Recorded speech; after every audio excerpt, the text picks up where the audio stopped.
Palavra da Verdade, a exposição bíblica com Hernandes Dias Lopes. Hoje eu quero conversar com vocês sobre um livro da Bíblia, um livro poético, mas um livro complexo, que tem uma mensagem extremamente oportuna para o meu e para o seu coração. E a minha oração é que a história deste livro, que a história desse personagem, nos encoraje, nos abençoe, nos fortaleça. Por isso eu quero convidar você para abrir sua Bíblia comigo no livro de Jó, no capítulo 1. Jó, capítulo 1. Nós vamos ler dos versos 6 a 12. Jó, capítulo 1, 6 a 12.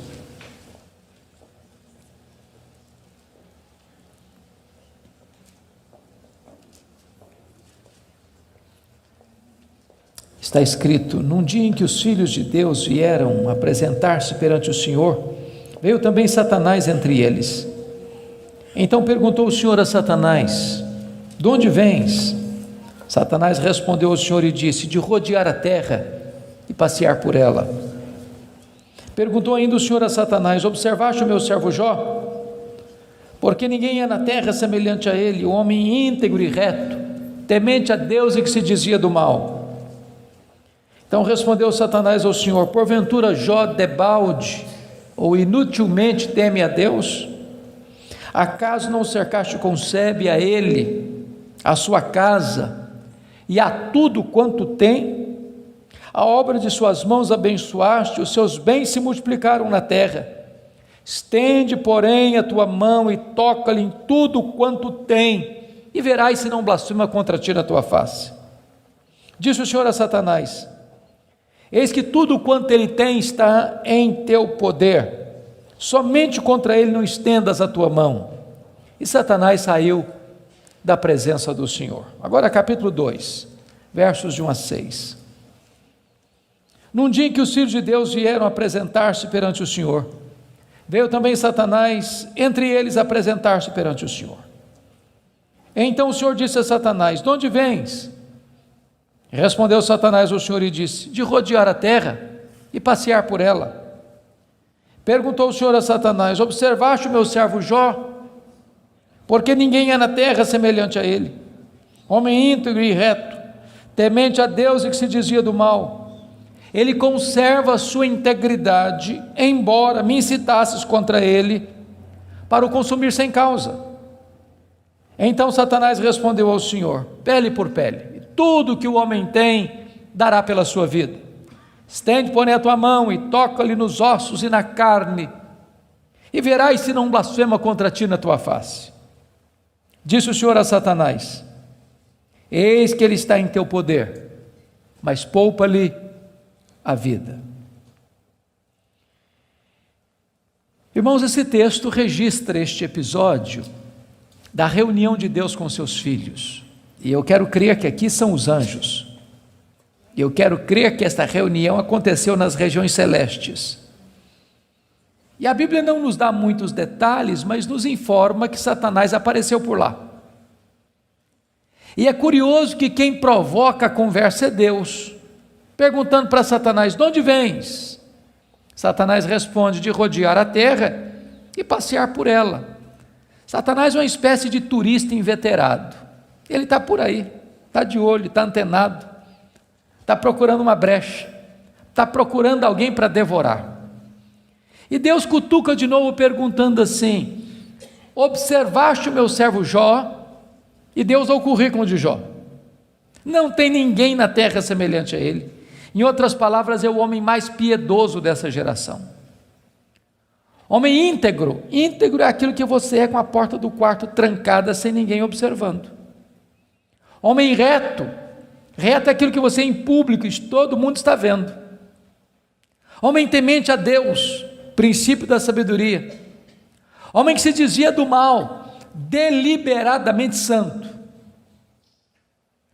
Satanás poderia ter respondido assim: bom, esse eu não conheço ainda não, ando meio ocupado, tenho outras prioridades, quem sabe um dia eu dou uma olhada nele. Mas não foi a resposta de Satanás. Satanás respondeu assim: mas também puderas, desse jeito aí, qualquer um te adora.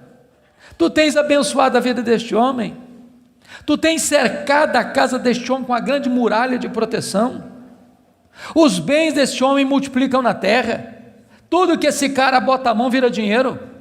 Desse jeito aí qualquer um te adora.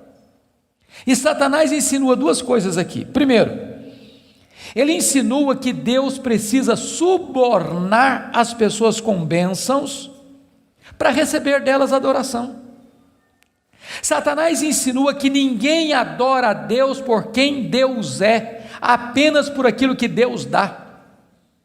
Satanás insinua que as pessoas só se aproximam de Deus por causa das bênçãos de Deus e não por causa do caráter de Deus. Satanás insinua mais. Ele insinua que Jó não é honesto quando adora a Deus. Ele insinua que Jó descobriu que religião é uma grande sacada, que esse negócio de religião dá lucro, que o vetor que move Jó em direção a Deus é o lucro. Mas se Deus tirar de Jó o que o próprio Deus deu para Jó, esse Jó blasfema, em vez de adorar. A grande pergunta é: o que é que um homem tem? Um homem tem família, um homem tem bens. Satanás diz para Deus: toca no que ele tem, e verás se não blasfema contra ti na tua face. Satanás levanta aqui duas teses. A primeira delas: ninguém ama mais a Deus do que o dinheiro. Segunda tese: ninguém ama mais a Deus do que a família. Sem que Jó soubesse, Deus constitui Jó em seu advogado na terra e coloca nas mãos de Jó a defesa da sua reputação e diz para Satanás: pode tocar no que ele tem, só não podes tocar na sua vida. Em outras palavras, Satanás é um ser limitado e limitado por Deus.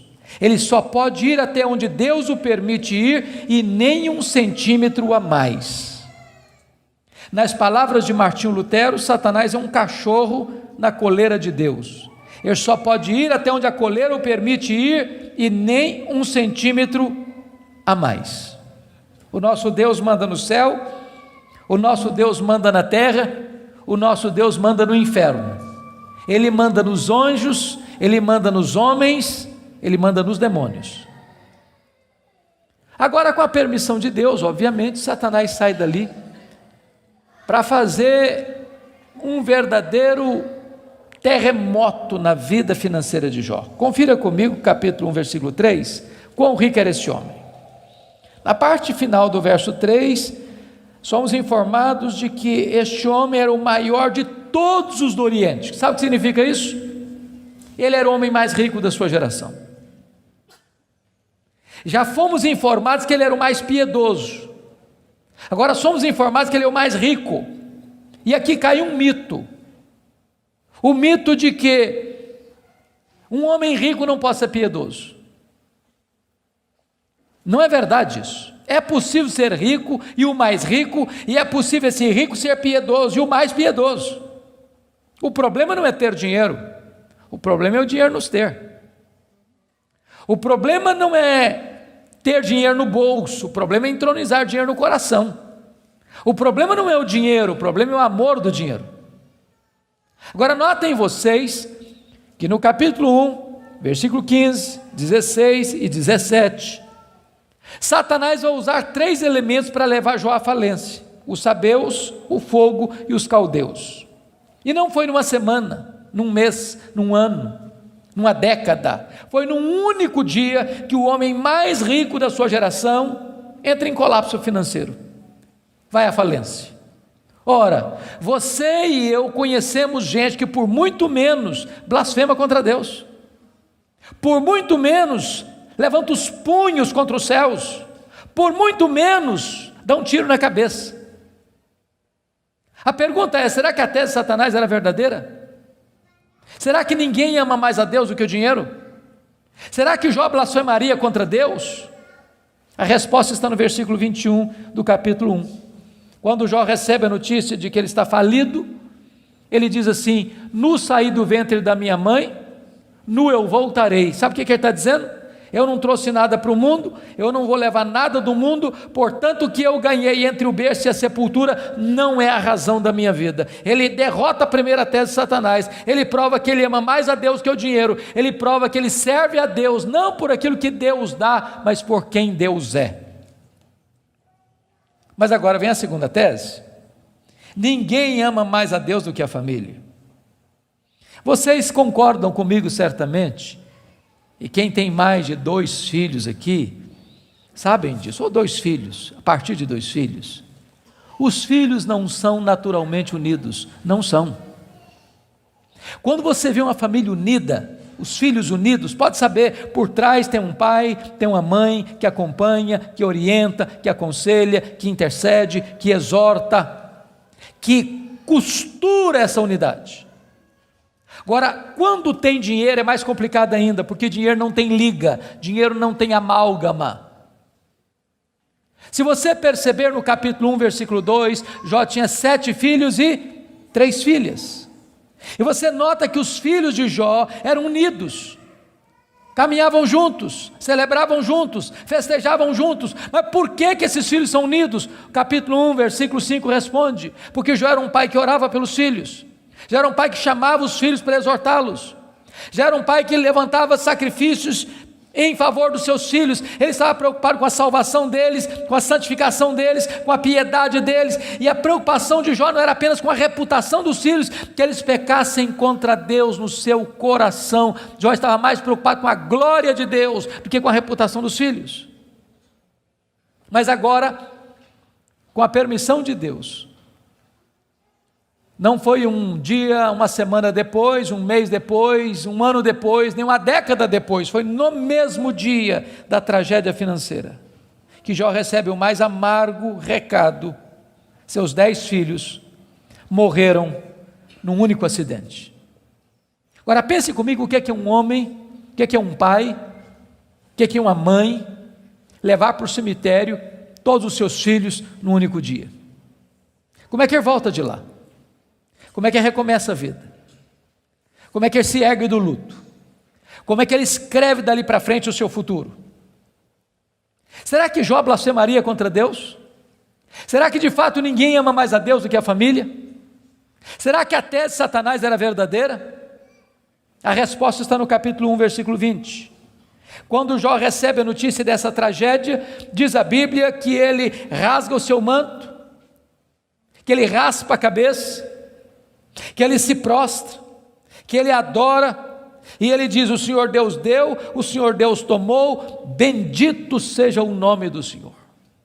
Ele derrota aqui a segunda tese de Satanás, ele prova que ele ama mais a Deus do que a família, ele prova que ele serve a Deus não pela bênção de Deus, mas pelo caráter de Deus, não por aquilo que Deus dá, mas por quem Deus é. Mas aí vem o capítulo 2, e no capítulo 2, mais uma vez os filhos de Deus se reúnem. Eu quero crer que os anjos, eu quero crer que nas regiões celestes, e mais uma vez Satanás aparece por lá. E é curioso que Deus é quem provoca a conversa de novo, perguntando para ele: de onde vens? Satanás responde: de rodear a terra e passear por ela. Sabe o que ele está dizendo? Não mudei minha agenda, estou fazendo o que eu sempre fiz, eu estou por aí, eu estou de olho, estou antenado, estou vivo e ativo no planeta Terra, estou procurando uma brecha, estou procurando alguém para devorar. E Deus cutuca outra vez, perguntando assim: observaste o meu servo Jó?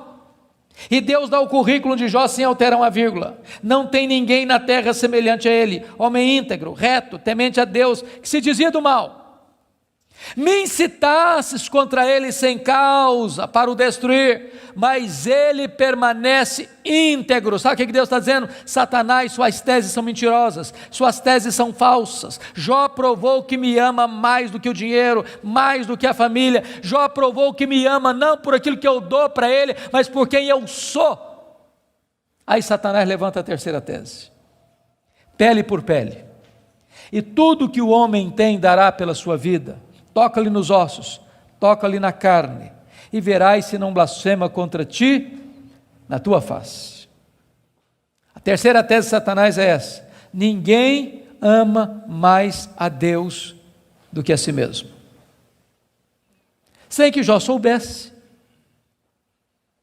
Deus constitui Jó em seu advogado na terra e coloca nas mãos de Jó a defesa da sua reputação. E diz para Satanás: pode tocar nos ossos dele, pode tocar na carne dele, só não podes tirar a vida dele. Satanás é um ser limitado e limitado por Deus. Ele só pode ir até onde Deus o permite ir e nem um centímetro a mais. Mas com a permissão de Deus, Satanás sai dali para colocar uma doença maligna em Jó, ferida do alto da cabeça à planta dos pés. E eu imagino essa cena. Jó está falido, Jó está enlutado, e agora o seu corpo começa a ficar chagado. Feridas vão arrebentando por todo o seu corpo.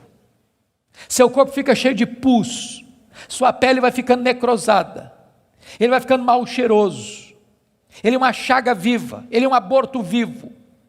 E diz a Bíblia que outras bolhas vão se formando, e ele precisa pegar um caco, talvez de telha, para raspar sua pele necrosada. Bolhas vão se formando e se formando, e ele tem que morder nessas bolhas para tentar aliviar a sua dor. Ele não consegue comer, ele não consegue dormir, a dor não dá pausa, não dá trégua, e ele vai ficando magro, magérrimo, macérrimo, encarquilhado, de couro furado pelas costelas em ponta, no auge da sua dor, do seu desespero. A sua mulher olha para ele, um espectro humano, uma chaga viva, se revolta contra Deus e diz: ainda conservas a tua integridade, Jó? Amaldiçoa o teu Deus e morre. Deus não é digno de ser adorado no sofrimento. Acaba com isso, tenha hombridade e coragem de dar cabo da sua vida. E Jó responde para ela no capítulo 2, verso 10: tu falas como uma louca. Nós temos recebido o bem de Deus, não receberíamos também o mal? Em tudo isso, diz o texto, Jó não pecou contra Deus com os seus lábios. Ele derrota aqui a terceira tese de Satanás. Ele provou que amava mais a Deus do que a si mesmo. Ele provou que ele servia a Deus não por aquilo que Deus dá, mas por quem Deus é. Mas confira comigo capítulo 2, versículo 11. Aí vieram os amigos. Ele faz Bildade e Zofar. Combinaram ir juntamente condoer-se de Jó, para consolá-lo. Diz o verso 12 que eles levantaram de longe os olhos, não reconheceram Jó. Eles ergueram a voz e choraram, cada um rasgou o seu manto, lançou pó sobre a cabeça. Sentaram-se com Jó na terra 7 dias e 7 noites. Nenhum lhe dizia palavra alguma, pois viam que a dor de Jó era muito grande. E eu quero fazer uma pergunta para você. Esses homens eram amigos de Jó? Esses homens eram amigos de Jó? É claro que eram. É claro que eram. Qual foi o problema desses homens? O problema desses homens é que num dado momento eles começaram, entre aspas, a fazer teologia. Eles começaram a lucubrar. Eles começaram a desenvolver uma espécie de lógica simples. E a lógica deles era essa: toda causa tem um efeito e todo efeito tem uma causa. Eles pensaram, para Jó estar sofrendo, ele deve ter feito coisa errada. Mas para ele estar sofrendo muito, ele deve ter feito muita coisa errada. Mas eles não só pensaram, eles falaram. Mas eles não só falaram, eles falaram para Jó. E eles assacaram contra Jó os mais pesados libelos acusatórios. Chamaram Jó de adúltero, chamaram Jó de ladrão, chamaram Jó de louco. Falaram para Jó que Deus havia matado os filhos dele por causa da loucura dele. Falaram para Jó que ele tinha ficado rico porque tinha roubado os órfãos e as viúvas. E eles foram massacrando Jó. E eles foram cravejando Jó com as suas setas mais venenosas. E eles foram esmagando Jó com as suas críticas mais desumanas e cruéis. Eles foram passando Jó debaixo do rolo compressor da impiedade. O que é que Jó fez? O que você e eu faríamos? Ele começa a perguntar assim para Deus: por que, meu Deus? Mas por que eu estou sofrendo? Mas por que a minha dor não cessa? Mas por que os meus filhos morreram? Mas por que eu não morri no ventre da minha mãe? Mas por que eu não morri ao nascer? Mas por que os seios da minha mãe não estavam murchos de leite para eu morrer de fome?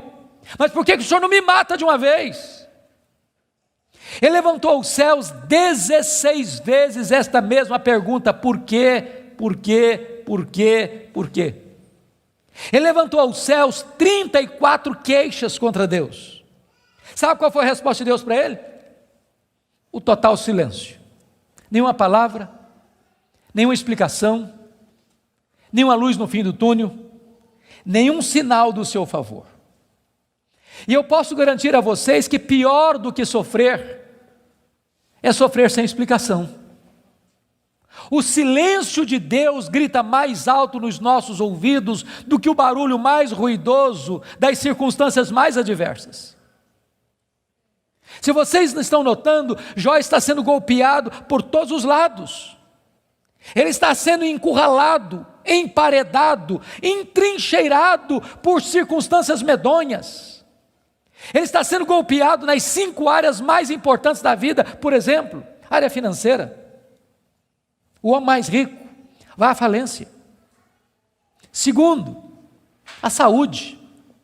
Um homem saudável vira uma chaga aberta. Terceiro, o casamento. Na hora que esse cara mais precisava do apoio da mulher dele, ela disse assim para ele: morre, homem, mas morre logo. Chega, para com isso, morre. Quarta área, os filhos. Irmãos, não é natural pai enterrar filhos. Não é natural. Não é natural. Um dia um médico que acabara de sepultar o seu filho caçula, disse para mim com lágrimas nos olhos: pastor, eu não aceito isso, o meu filho ter furado a fila. Isso não é natural. Quinta área que Jó está sendo golpeado: as amizades. Aqueles que vieram para serem consoladores e aplicarem um azeite terapêutico do refrigério, aplicam-lhe o vinagre das críticas mais amargas. Esse homem está sendo golpeado por todos os lados. Esse homem, na verdade, está no fundo de um poço. Não tem mais nada para perder. Mas quando você está no fundo de um poço, só tem uma direção para olhar: é para cima. É para o alto, é para Deus. E quando ele olhou para cima, ele arranca do peito um brado de esperança e diz assim: mas uma coisa eu sei, é que o meu Redentor vive, e por fim revestir este meu corpo de pele, eu verei o meu Redentor. Quando ele dá esse brado de esperança, daqui a pouco Deus rompe o silêncio, e Deus começa a falar com ele. Mas quando Deus rompe o silêncio, Deus não responde nenhuma das 16 perguntas de Jó. Quando Deus rompe o silêncio, Deus não responde nenhuma das 34 queixas de Jó. Quando Deus rompe o silêncio, Deus faz 70 perguntas para Jó. Todas perguntas retóricas, todas perguntas que não têm uma resposta. Deus pergunta para Jó assim: ô Jó, onde você estava quando eu lançava os fundamentos da terra? Ô Jó, onde você estava quando eu espalhava as estrelas no firmamento? Ô Jó, onde você estava quando eu cercava as águas do mar para elas não invadirem a terra? Ô Jó, me explica aí, onde fica o reservatório do vento? Me explica, Jó, como é que eu formo a geada? E Deus foi abrindo as comportas dos céus e despejando em catadupas, torrentes caudalosas do seu conhecimento, da sua majestade, da sua soberania sobre Jó. E Jó, ao ser esmagado por esta gloriosa revelação de Deus, ele foi se encolhendo, ele foi se encolhendo, ele foi se encolhendo, ele foi se encolhendo. para descobrir as 5 verdades mais sublimes da sua vida, que mudaram a sua história. Verdades essas que, espero em Deus, impactem nesta noite o seu e o meu coração. Que verdades são essas? Vá comigo, por favor, para o capítulo 42 deste mesmo livro.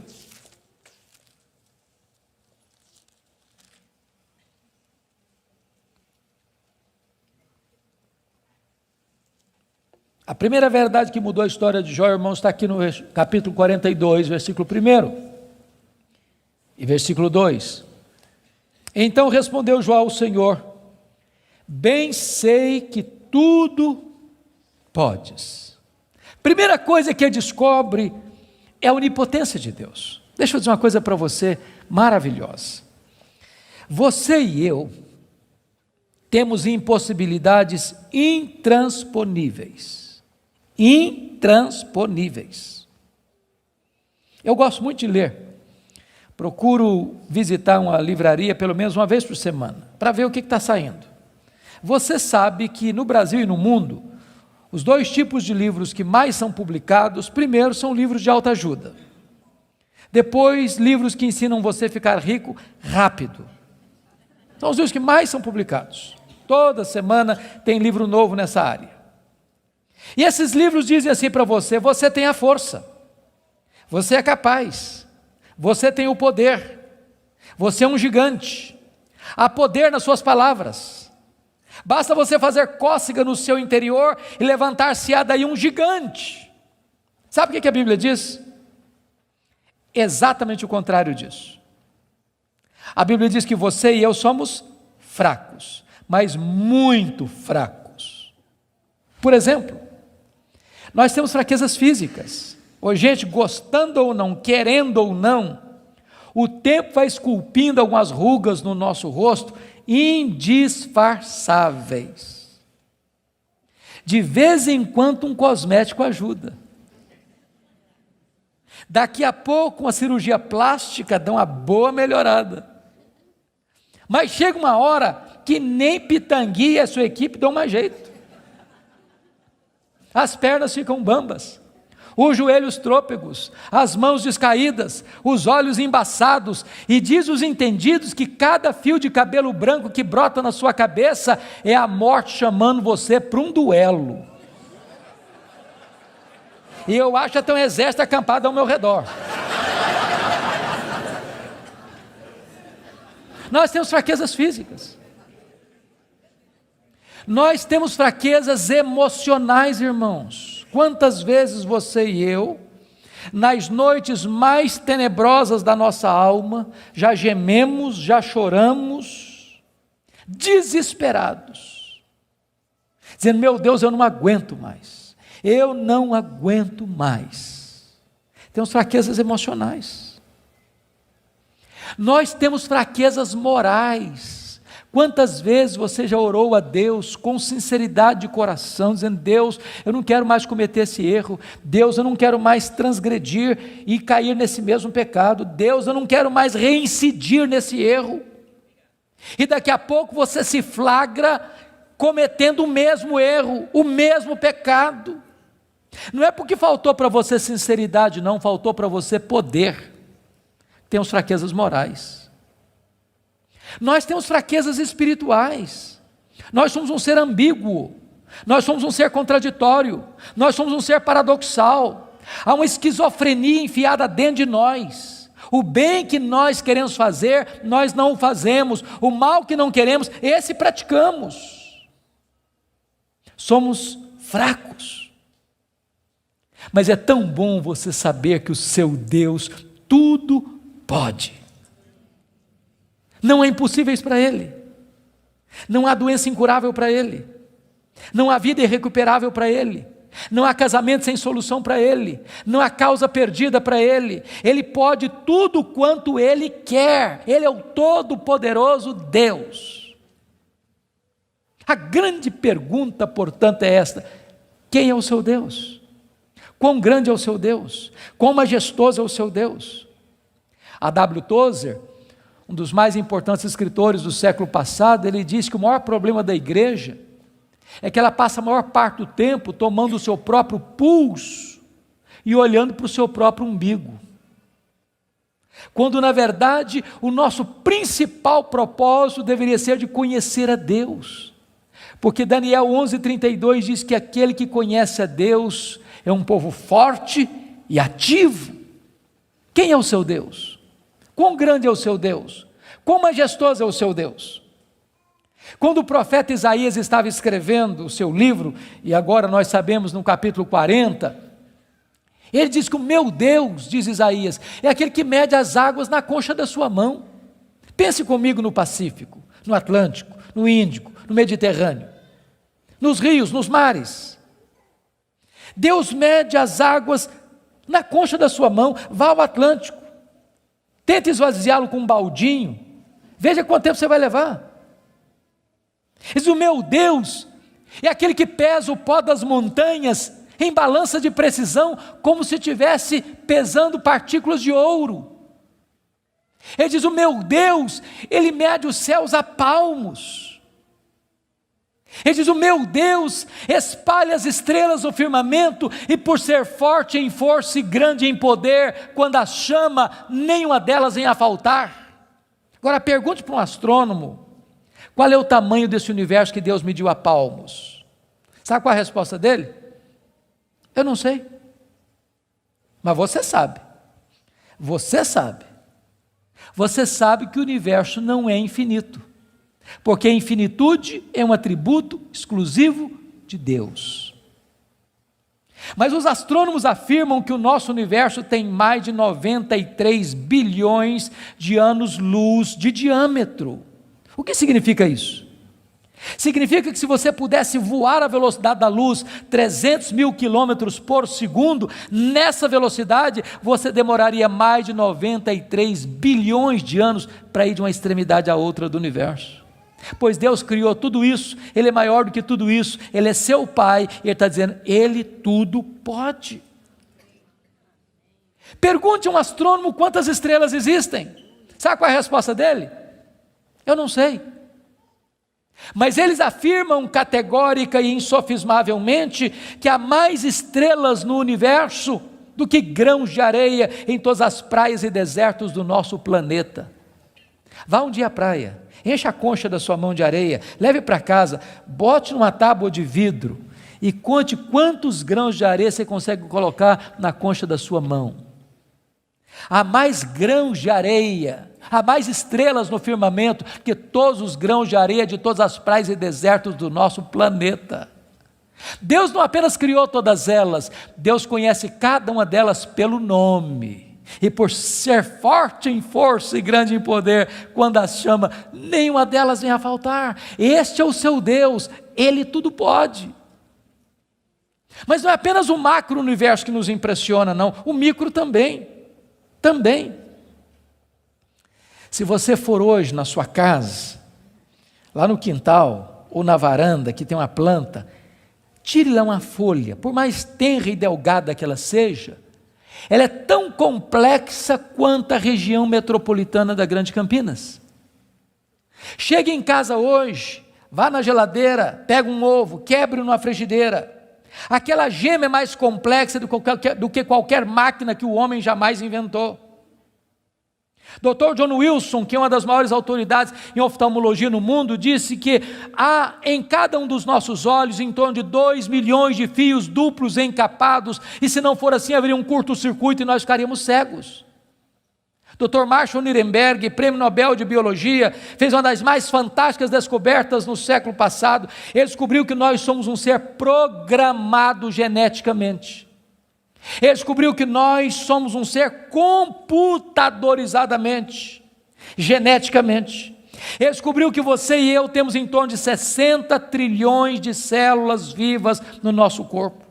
Ele descobriu que em cada uma dessas células nós temos 1,70 m de fita DNA, onde estão gravados e computadorizados todos os nossos dados genéticos, a cor dos nossos olhos, a cor da nossa pele, o nosso temperamento.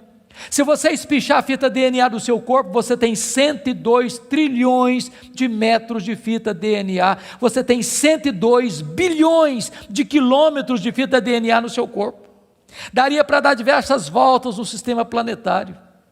Dr. Lowy vai dizer que códigos de vida não se originam espontaneamente. Códigos de vida não se originam de uma explosão de milhões, de uma explosão, a mega explosão cósmica. Códigos de vida não se originam de uma evolução de milhões e milhões de anos. Códigos de vida foram plantados em você pelo Deus Todo-Poderoso, Criador dos céus e da terra. Ele tudo pode. Deixa eu ilustrar isso para você. Um pai caminhava pela rua com seu filho de 4 anos. Eu acho que todos vocês concordam comigo que as crianças parece que fizeram um curso de pós-doutorado em perguntas difíceis. Eu não conheço ninguém que faz pergunta mais complicada do que criança. E o menino voltou para o pai e perguntou assim: papai, qual é o tamanho de Deus? E o pai engasgou, porque não tinha uma resposta pronta para um menino de 4 anos.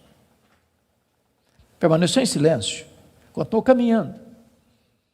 Daqui a pouquinho o pai escuta o ronco das turbinas de um avião supersônico lá nas alturas excelsas e diz: filho, olha para cima. O menino olhou: está vendo aquele avião, filho?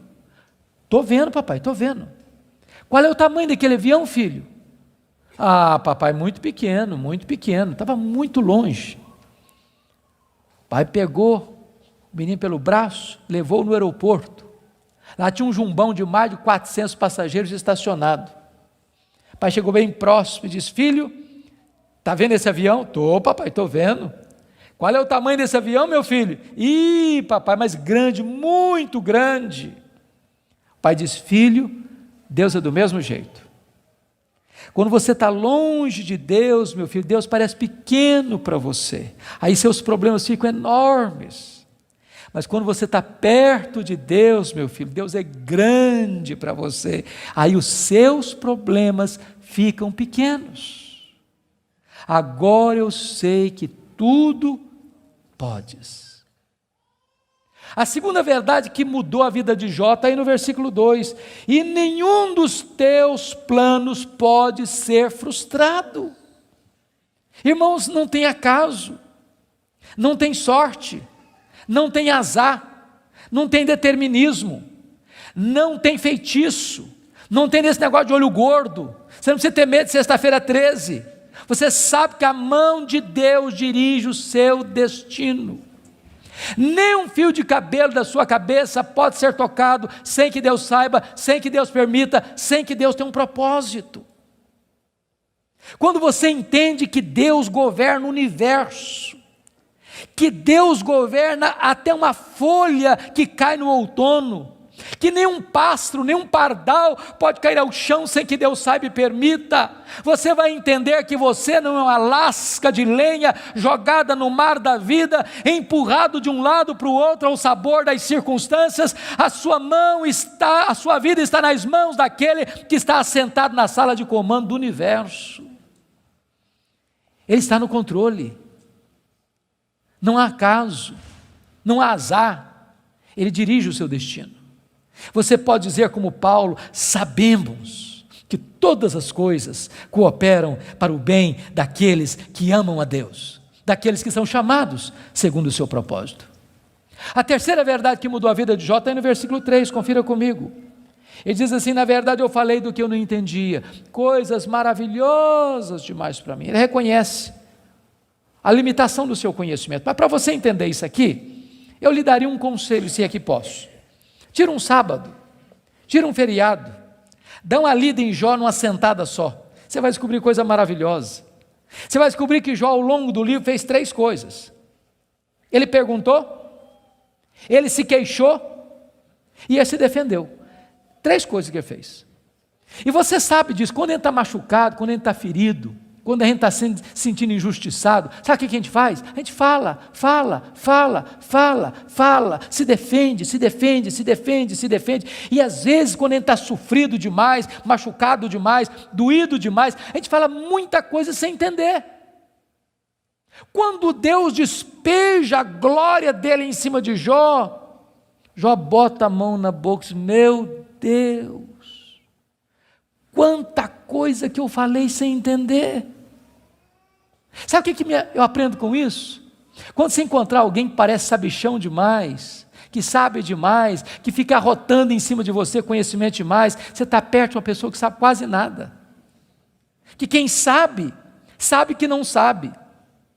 Quanto mais você sabe que você não sabe, porque o que você não sabe é muito mais do que o que você sabe. Portanto, quem sabe, não estufa o peito, não fica empavonado.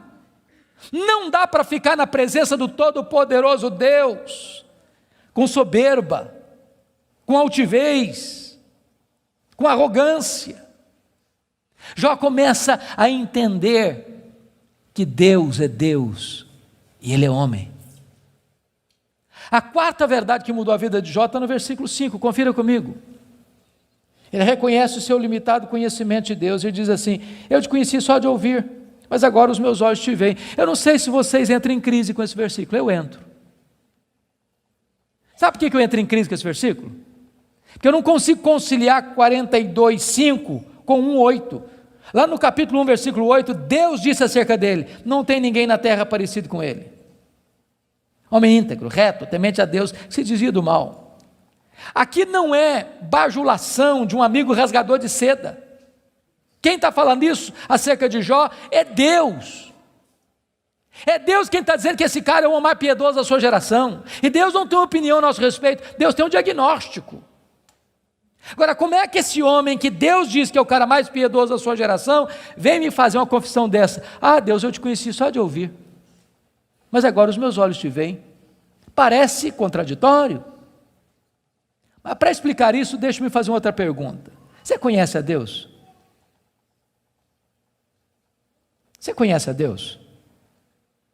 Quanto você conhece? Quanto? Quanto você conhece a Deus? Deixa eu ilustrar. Havia um cidadão que nunca tinha visto o mar. Um dia ele fez uma viagem para o litoral e quando ele viu o mar, ele exclamou de toda a sua alma: agora eu conheço o mar. Aproxima-se dele um marujo, com a pele tostada de sol e sal, por viver nas procelas do mar, e disse assim: eu também conheço o mar. Qual a diferença entre eles? Você conhece a Deus? Quanto você conhece a Deus? Por exemplo, João 17,3 diz assim: e a vida eterna é esta, conhecer a Deus e a Jesus Cristo a quem enviaste. Sabe o que é a essência da vida eterna? É conhecer a Deus. Sabe o que você vai fazer no céu depois que você tiver 1000 anos lá na glória?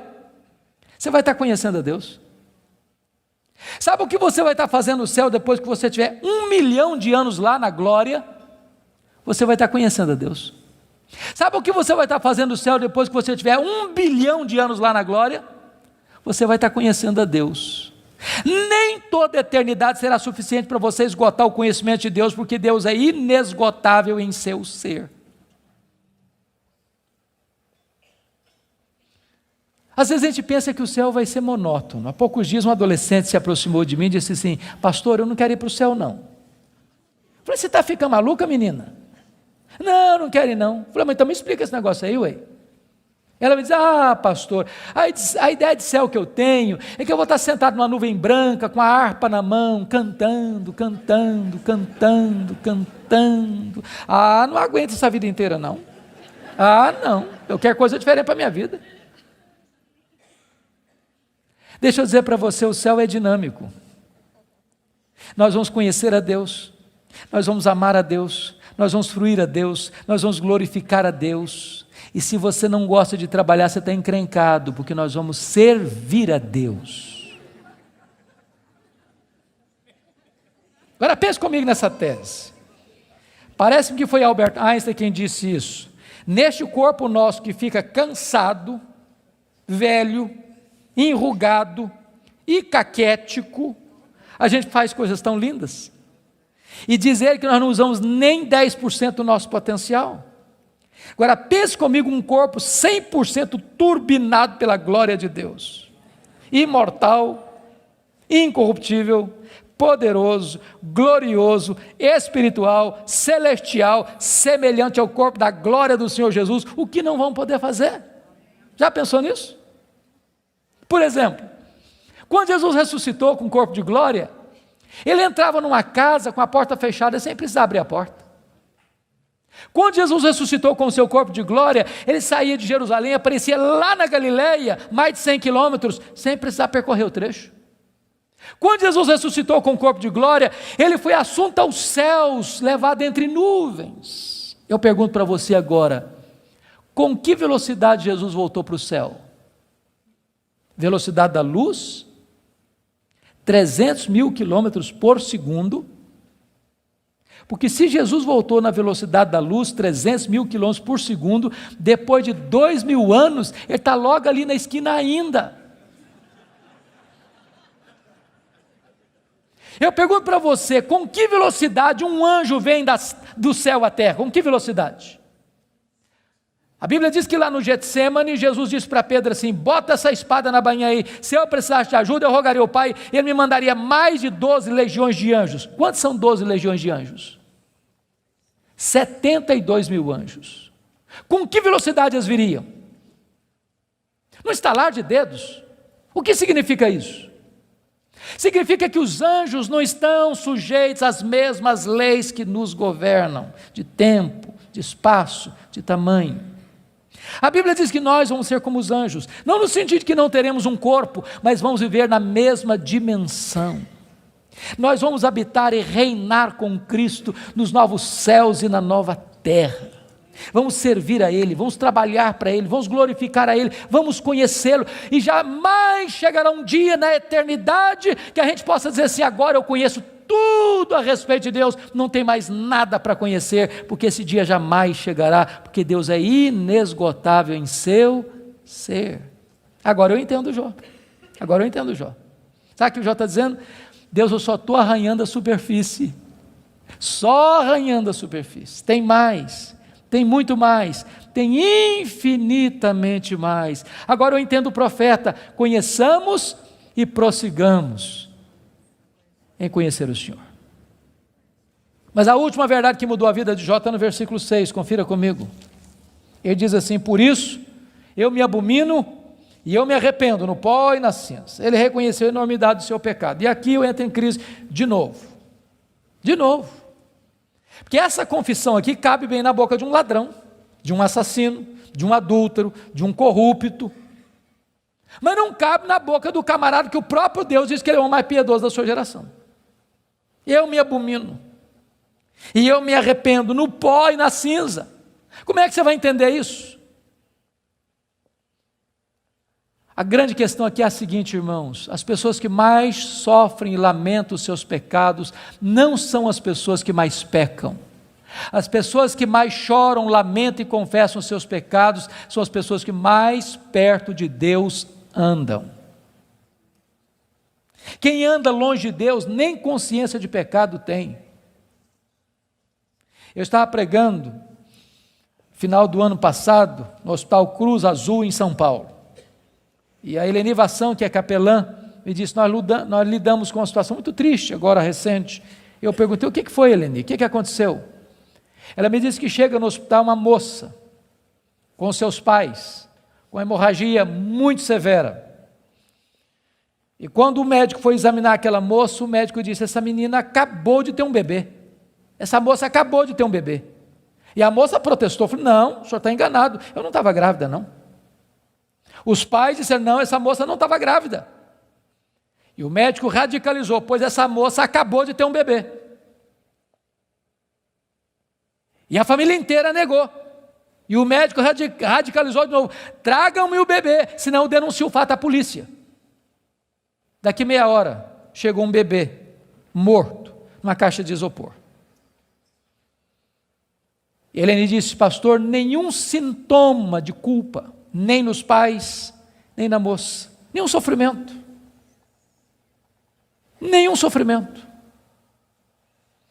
Há poucos dias em São Paulo eu vi um cidadão que recebeu 3 mil reais para matar uma outra pessoa, pistoleiro de aluguel. Ele nunca tinha visto aquele homem nunca tinha falado mal dele, nunca tinha feito mal para ele. Ele recebeu 3 mil reais, botou no bolso, foi lá, deu 5 tiros na pessoa, matou a pessoa, foi para casa, tomou um banho, jantou e dormiu. Nenhuma culpa. Mas quem anda na presença de Deus, aquele que é santo, santo, santo, não pode se aproximar dele, sem dizer: ai de mim, Senhor, ai de mim, Senhor, eu estou perdido.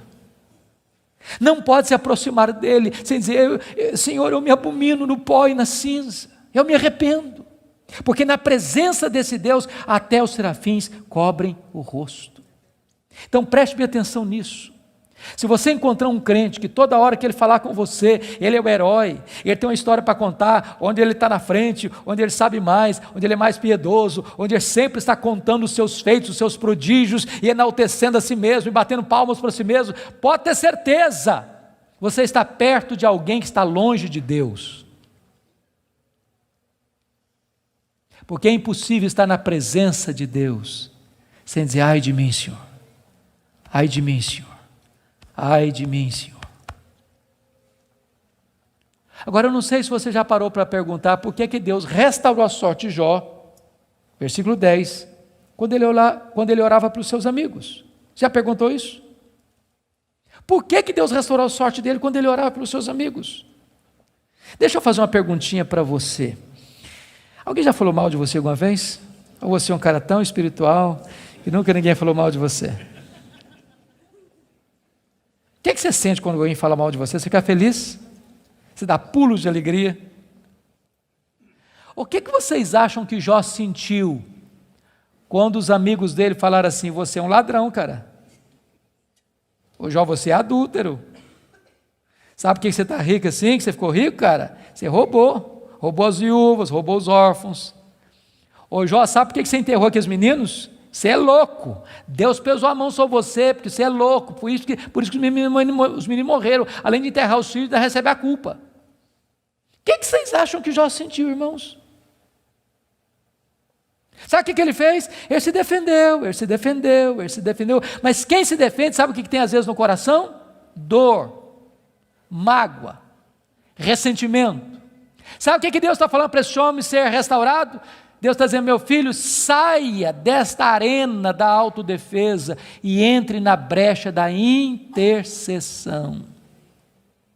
Porque enquanto você se defende e tem mágoa, mas você não consegue orar por alguém e ter mágoa desse alguém ao mesmo tempo. Quando você ora por alguém, a oração restaura você e restaura as pessoas pelas quais você ora. Enquanto Jó orava, Deus restaurou a sua sorte. Satanás tentou destruir as 5 áreas da vida de Jó, pois essas mesmas 5 áreas Deus restaurou uma a uma. Primeira área que Deus restaurou, confira comigo, versículo 16, foi a saúde dele. Ele passou a ter mais 140 anos. Viu os filhos dos filhos até a 3ª e 4ª geração.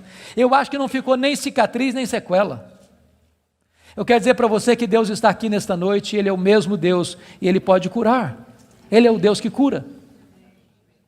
A segunda área que Deus restaurou, amados irmãos, foi a financeira. Confira o versículo 12. E é curioso que se você compara 1:3 com 42:12, ele recebeu tudo em dobro. Se já era o mais rico antes, agora ele é duplamente o mais rico. Eu quero dizer para você que Deus está aqui, Ele é o Deus da restituição. A terceira área que Deus restaurou foram os amigos. Confira comigo o versículo 8. E eu acho isso magnífico. Sabe por quê? Porque aqueles homens que cravejaram Jó com as suas críticas, Deus diz para eles assim: pois é, vocês lembram aquele cara que vocês criticaram? Vocês vão ter que ir nele. Vocês vão ter que ir lá nele, para ele orar por vocês. Vocês lembram? Vocês falaram dele? Pois é, aquele cara é mais justo que vocês. Sabe o que Deus está fazendo aqui? Honrando Jó. Honrando Jó. Eu vou dizer uma frase aqui hoje, se vocês guardarem essa frase, eu me dou por satisfeito essa noite. É muito simples, mas é a síntese do que eu estou falando. Cuida da tua piedade, e Deus cuidará da tua reputação. Você não tem que se defender, você tem que orar, porque quando você ora, Deus defende você. Quando você leva Deus a sério, as pessoas que criticaram você vão ter que voltar a você e mudar de opinião a seu respeito. Deus restaurou Jó, Deus restaurou os amigos de Jó. A quarta área que Deus restaurou foi o casamento. Agora pense só um pouquinho comigo, só um pouquinho. Quando Jó estava numa magrela, A mulher dele disse assim: morre, homem, morre logo, cara, morre. Agora o Jó está curado, cheio da grana, no topo da pirâmide. Se fosse hoje, o que vocês acham que Jó faria?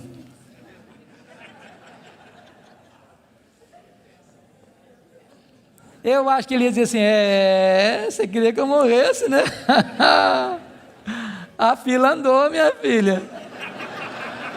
Estou noutra. Irmãos queridos, Deus não faz a obra pela metade. Deus curou o coração da mulher dele, Deus curou o coração dele, Deus restaurou o casamento deles. Há poucos dias, chegou uma mulher para mim e disse assim: pastor, eu estou me divorciando. Eu tomei um susto, falei: mas divorciando? Falei: estou me divorciando. E eu perguntei: mas por quê? Ela olhou fundo nos meus olhos e disse: pastor, secou. Está claro? Vou para você botar a legenda. E eu falei: secou, filha? Secou. Falei: então tem esperança. Mas como tem esperança? Minha filha, você não leu na Bíblia lá que a vara seca de Arão floresceu? Pois Deus faz o que está seco florescer. Ela falou: pastor, o senhor está meio bruto, o senhor não me entende não, o senhor não compreende a minha linguagem, não, estou falando do senhor que morreu. Está claro agora? Morreu. Eu falei: morreu, filha? Morreu, sim, senhor. Falei: então tem esperança. Ué, você não já leu na Bíblia que Jesus ressuscita os mortos? Pois Jesus ressuscita esse sentimento que está morto aí, ué. Pastor, o senhor está ficando biruto, o senhor não está me entendendo não, eu estou falando para o senhor que acabou. Está claro agora? Acabou. Falei: acabou, filha? Ué, então tem esperança. Ué, você não leu na Bíblia lá que Deus chama a existência as coisas que não existem? Deus pode chamar a existência o que não tem aí, ué. Você não vai divorciar essa semana não. Nós vamos orar uma semana. Daqui a semana você volta aqui. Passou uma semana, ela voltou. Falou: pastor, acabou. Acabou a vontade de divorciar. Deus está mudando meu coração, estou animado e nós vamos continuar juntos. Deixa eu dizer uma coisa para você: Deus está aqui. E Deus é o Deus que restaura casamentos quebrados. Finalmente, a última área que Deus restaurou, com os filhos. Capítulo 1, versículo 2, quantos filhos Jó tinha? 10 filhos. 42, 13, quantos filhos Jó vai ter agora? Quantos? Quantos? 10. Aí vocês dizem: bom, então não foi tudo em dobro.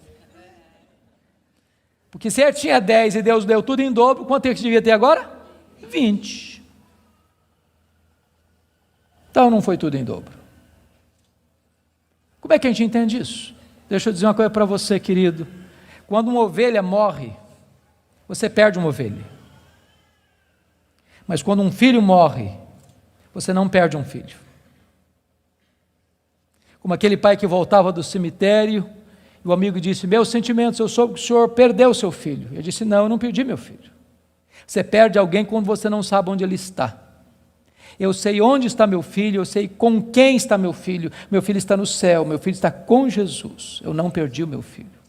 Jó agora tem 10 filhos na terra, Jó agora tem 10 filhos no céu.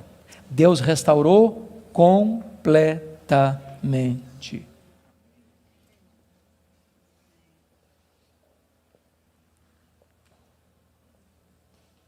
Sabe qual era a intenção de Satanás? Colocar Jó longe de Deus. Sabe o que Satanás conseguiu? Colocar Jó mais perto de Deus. Sabem por quê? Porque os planos de Deus não podem ser frustrados. Que grande Deus nós temos. Que maravilhoso Deus nós temos. Que majestoso Deus nós temos. Você e eu fomos criados para a glória de Deus. Você e eu vivemos para a glória de Deus. A vida não faz sentido longe de Deus. Ele é a razão da nossa vida. Ele é o nosso Criador, Ele é o nosso provedor, Ele é o nosso sustentador, Ele é o nosso consolador, Ele é o nosso restaurador, Ele é o nosso redentor, Ele é a nossa herança, Ele é a nossa paz, Ele é a nossa justiça, Ele é a nossa alegria, Ele é o nosso tesouro, Ele é tudo para nós. A vida sem Ele não tem graça, não tem sentido. Você tem um vazio dentro de você com o formato de Deus, e só Deus pode preencher esse vazio. Adore este Deus, curve-se diante dEle, renda-se a Ele. Ele está no controle do universo, mas Ele está no controle da sua vida. Nada, nem ninguém pode frustrar o plano dEle na sua história, na sua vida. Eu quero orar por você nesta noite. Se você deseja que Deus se manifeste a você, e você quer colocar sua vida nas mãos dEle, onde você está, fique em pé. Eu quero orar em seu favor.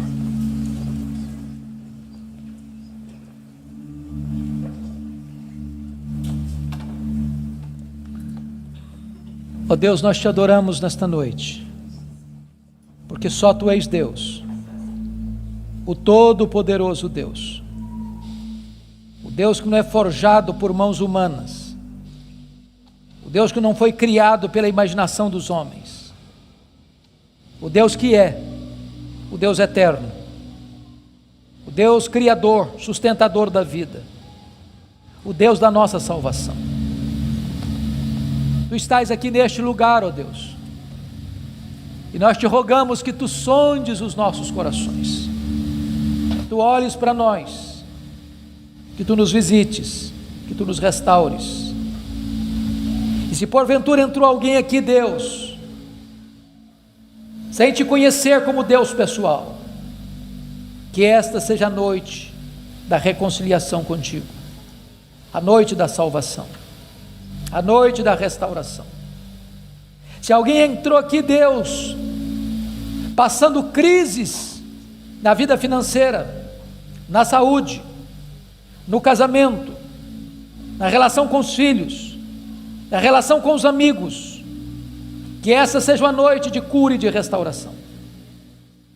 Se alguém entrou aqui, Deus, cheio de perguntas e de queixas, sem respostas, que nesta noite Tu te reveles a este coração, dando respostas aos céus, que aliviem a alma, que aquietem o coração.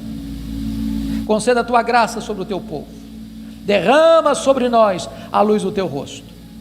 Queremos viver para Te conhecer, para Te honrar, para Te exaltar, para nos deleitarmos em Ti, porque Tu és a fonte de todo o nosso prazer. Glória ao Teu nome, pela Tua palavra, glória ao Teu nome, pela Tua igreja, glória ao Teu nome, pelas famílias aqui presentes, glória ao Teu nome, por esse tempo precioso de culto. Nós Te adoramos, na pessoa do Teu Filho, nosso Redentor. Aleluia. Amém.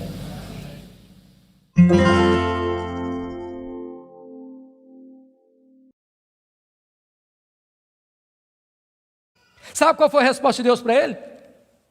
O total silêncio. Nenhuma palavra, nenhuma explicação, nenhuma luz no fim do túnel, nenhum sinal do seu favor. E eu posso garantir a vocês que pior do que sofrer é sofrer sem explicação. O silêncio de Deus grita mais alto nos nossos ouvidos do que o barulho mais ruidoso das circunstâncias mais adversas. Se vocês não estão notando, Jó está sendo golpeado por todos os lados. Ele está sendo encurralado, emparedado, entrincheirado por circunstâncias medonhas. Ele está sendo golpeado nas 5 áreas mais importantes da vida. Por exemplo, área financeira. O homem mais rico vai à falência. Segundo, a saúde. Um homem saudável vira uma chaga aberta. Terceiro, o casamento. Na hora que esse cara mais precisava do apoio da mulher dele, ela disse assim para ele: morre, homem, mas morre logo. Chega, para com isso, morre. Quarta área, os filhos. Irmãos, não é natural pai enterrar filhos. Não é natural. Não é natural.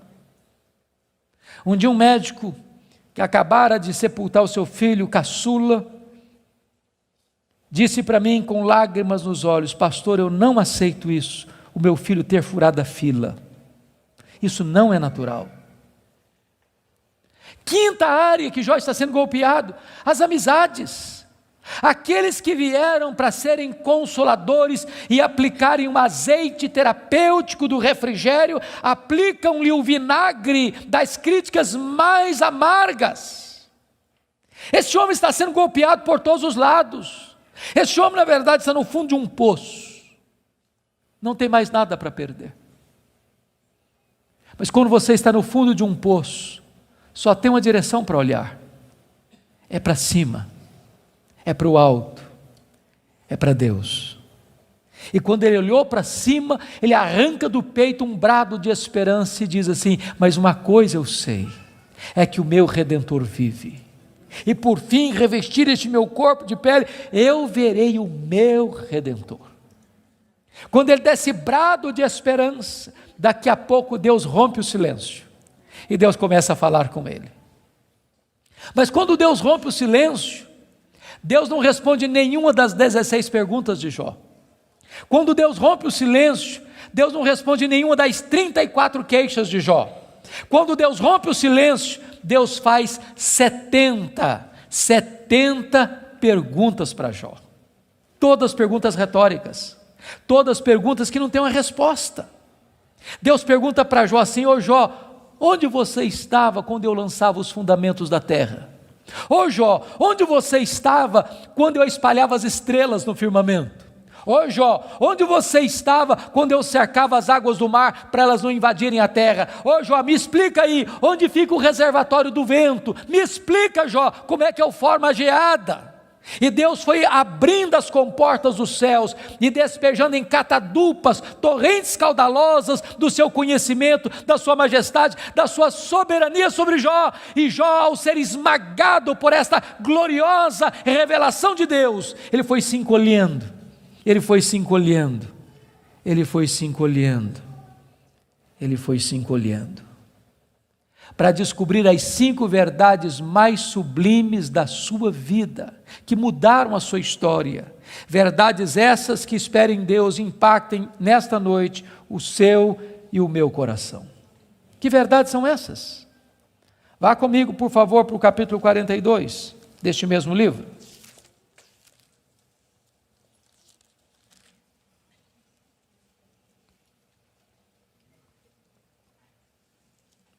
A primeira verdade que mudou a história de Jó, irmãos, está aqui no capítulo 42, versículo 1 e versículo 2. Então respondeu Jó ao Senhor: bem sei que tudo podes. Primeira coisa que ele descobre é a onipotência de Deus. Deixa eu dizer uma coisa para você maravilhosa. Você e eu temos impossibilidades intransponíveis. Intransponíveis. Eu gosto muito de ler. Procuro visitar uma livraria pelo menos uma vez por semana, para ver o que está saindo. Você sabe que no Brasil e no mundo, os 2 tipos de livros que mais são publicados, primeiro são livros de autoajuda. Depois, livros que ensinam você a ficar rico rápido. São os livros que mais são publicados. Toda semana tem livro novo nessa área. E esses livros dizem assim para você: você tem a força, você é capaz, você tem o poder, você é um gigante, há poder nas suas palavras, basta você fazer cócega no seu interior e levantar-se-á daí um gigante. Sabe o que a Bíblia diz? Exatamente o contrário disso. A Bíblia diz que você e eu somos fracos, mas muito fracos. Por exemplo, nós temos fraquezas físicas. Hoje, gente, gostando ou não, querendo ou não, o tempo vai esculpindo algumas rugas no nosso rosto, indisfarçáveis. De vez em quando um cosmético ajuda. Daqui a pouco uma cirurgia plástica dá uma boa melhorada. Mas chega uma hora que nem Pitangui e a sua equipe dão mais jeito. As pernas ficam bambas, os joelhos trôpegos, as mãos descaídas, os olhos embaçados, e diz os entendidos que cada fio de cabelo branco que brota na sua cabeça é a morte chamando você para um duelo. E eu acho até um exército acampado ao meu redor. Nós temos fraquezas físicas. Nós temos fraquezas emocionais, irmãos. Quantas vezes você e eu, nas noites mais tenebrosas da nossa alma, já gememos, já choramos, desesperados, dizendo: meu Deus, eu não aguento mais, eu não aguento mais. Temos fraquezas emocionais. Nós temos fraquezas morais. Quantas vezes você já orou a Deus com sinceridade de coração, dizendo: Deus, eu não quero mais cometer esse erro, Deus, eu não quero mais transgredir e cair nesse mesmo pecado, Deus, eu não quero mais reincidir nesse erro, e daqui a pouco você se flagra cometendo o mesmo erro, o mesmo pecado. Não é porque faltou para você sinceridade, não, faltou para você poder. Temos fraquezas morais. Nós temos fraquezas espirituais. Nós somos um ser ambíguo, nós somos um ser contraditório, nós somos um ser paradoxal. Há uma esquizofrenia enfiada dentro de nós. O bem que nós queremos fazer, nós não o fazemos. O mal que não queremos, esse praticamos. Somos fracos. Mas é tão bom você saber que o seu Deus tudo pode. Não há impossíveis para Ele, não há doença incurável para Ele, não há vida irrecuperável para Ele, não há casamento sem solução para Ele, não há causa perdida para Ele. Ele pode tudo quanto Ele quer, Ele é o todo-poderoso Deus. A grande pergunta, portanto, é esta: quem é o seu Deus? Quão grande é o seu Deus? Quão majestoso é o seu Deus? A W. Tozer, um dos mais importantes escritores do século passado, ele diz que o maior problema da igreja é que ela passa a maior parte do tempo tomando o seu próprio pulso e olhando para o seu próprio umbigo, quando na verdade o nosso principal propósito deveria ser de conhecer a Deus, porque Daniel 11:32 diz que aquele que conhece a Deus é um povo forte e ativo. Quem é o seu Deus? Quão grande é o seu Deus? Quão majestoso é o seu Deus? Quando o profeta Isaías estava escrevendo o seu livro, e agora nós sabemos no capítulo 40, ele diz que o meu Deus, diz Isaías, é aquele que mede as águas na concha da sua mão. Pense comigo no Pacífico, no Atlântico, no Índico, no Mediterrâneo, nos rios, nos mares. Deus mede as águas na concha da sua mão. Vá ao Atlântico, tente esvaziá-lo com um baldinho, veja quanto tempo você vai levar. Diz: o meu Deus é aquele que pesa o pó das montanhas em balança de precisão, como se estivesse pesando partículas de ouro. Ele diz: o meu Deus, Ele mede os céus a palmos. Ele diz: o meu Deus espalha as estrelas no firmamento, e por ser forte em força e grande em poder, quando as chama, nenhuma delas vem a faltar. Agora pergunte para um astrônomo: qual é o tamanho desse universo que Deus mediu a palmos? Sabe qual é a resposta dele? Eu não sei.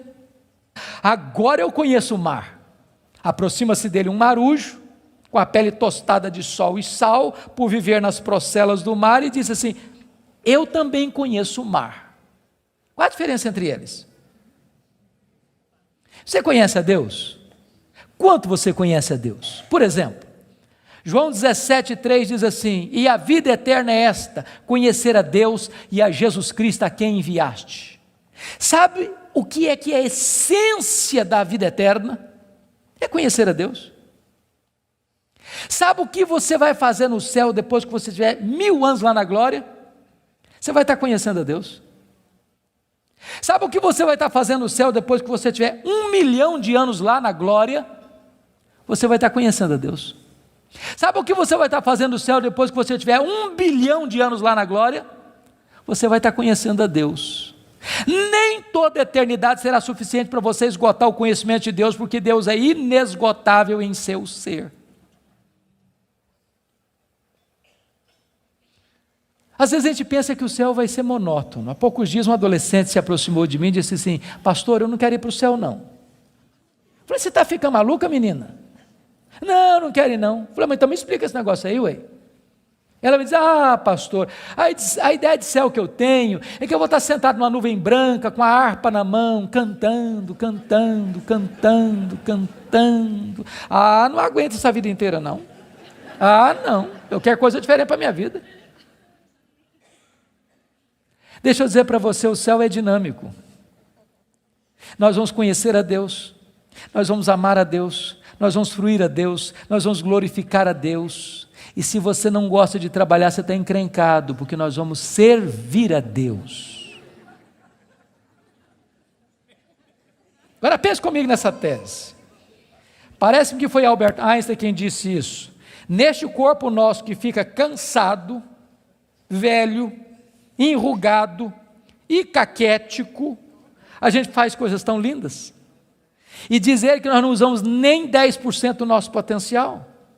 Agora pense comigo um corpo 100% turbinado pela glória de Deus, imortal, incorruptível, poderoso, glorioso, espiritual, celestial, semelhante ao corpo da glória do Senhor Jesus. O que não vamos poder fazer? Já pensou nisso? Por exemplo, quando Jesus ressuscitou com o corpo de glória, ele entrava numa casa com a porta fechada sem precisar abrir a porta. Quando Jesus ressuscitou com o seu corpo de glória, ele saía de Jerusalém, aparecia lá na Galileia, mais de 100 quilômetros, sem precisar percorrer o trecho.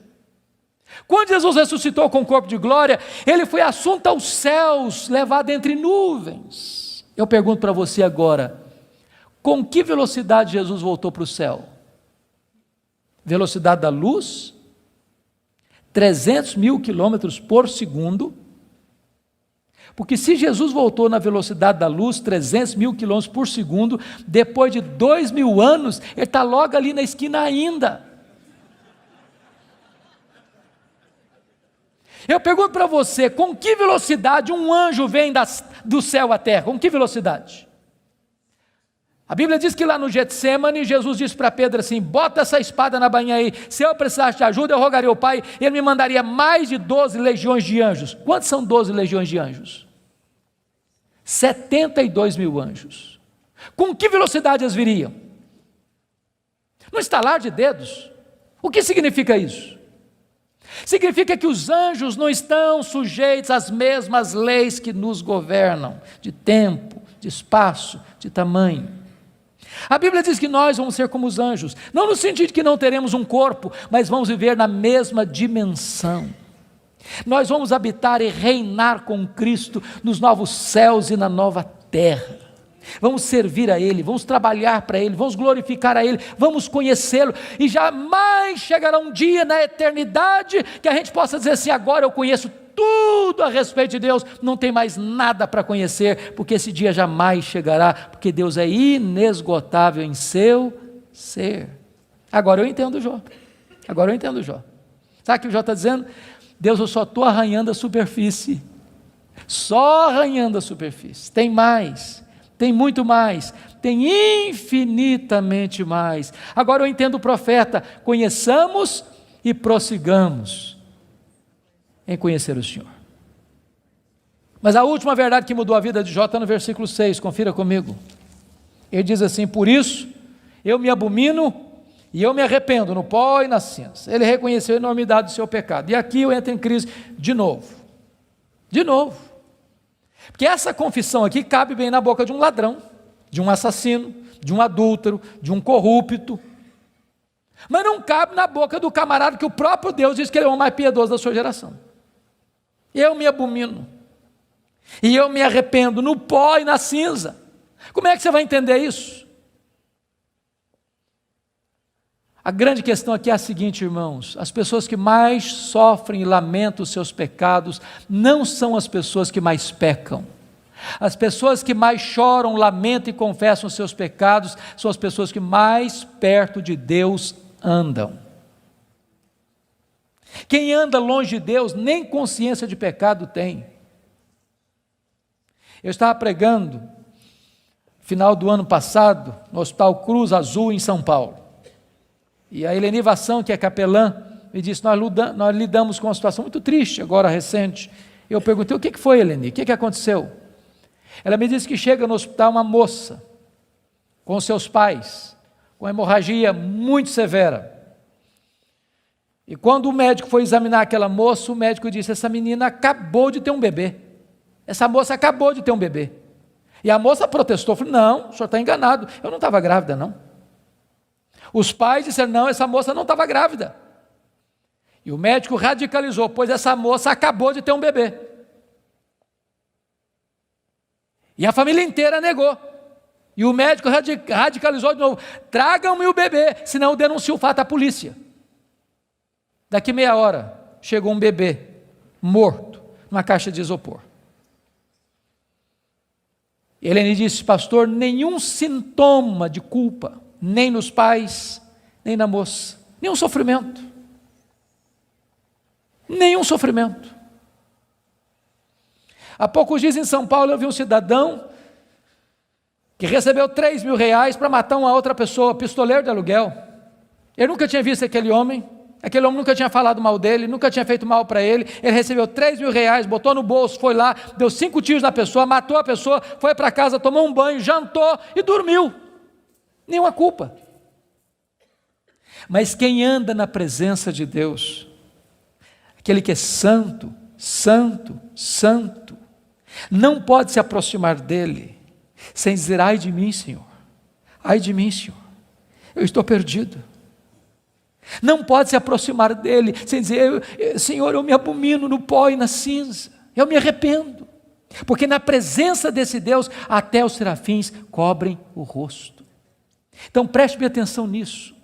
Se você encontrar um crente que toda hora que ele falar com você, ele é o herói, ele tem uma história para contar, onde ele está na frente, onde ele sabe mais, onde ele é mais piedoso, onde ele sempre está contando os seus feitos, os seus prodígios, e enaltecendo a si mesmo, e batendo palmas para si mesmo, pode ter certeza, você está perto de alguém que está longe de Deus. Porque é impossível estar na presença de Deus, sem dizer, ai de mim, Senhor, ai de mim, Senhor. Ai de mim, Senhor. Agora eu não sei se você já parou para perguntar por que Deus restaurou a sorte de Jó, versículo 10, quando ele orava para os seus amigos. Já perguntou isso? Por que Deus restaurou a sorte dele quando ele orava pelos seus amigos? Deixa eu fazer uma perguntinha para você. Alguém já falou mal de você alguma vez? Ou você é um cara tão espiritual que nunca ninguém falou mal de você? O que você sente quando alguém fala mal de você? Você fica feliz? Você dá pulos de alegria? O que vocês acham que Jó sentiu quando os amigos dele falaram assim, você é um ladrão, cara? Ô Jó, você é adúltero. Sabe por que você está rico assim, que você ficou rico, cara? Você roubou as viúvas, roubou os órfãos. Ô Jó, sabe por que você enterrou aqueles meninos? Você é louco, Deus pesou a mão sobre você, porque você é louco, por isso que os meninos morreram, além de enterrar os filhos, ainda recebe a culpa. O que vocês acham que Jó sentiu, irmãos?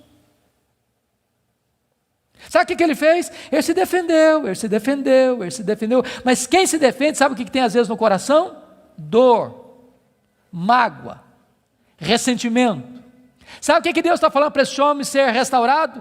Deus está dizendo, meu filho, saia desta arena da autodefesa e entre na brecha da intercessão.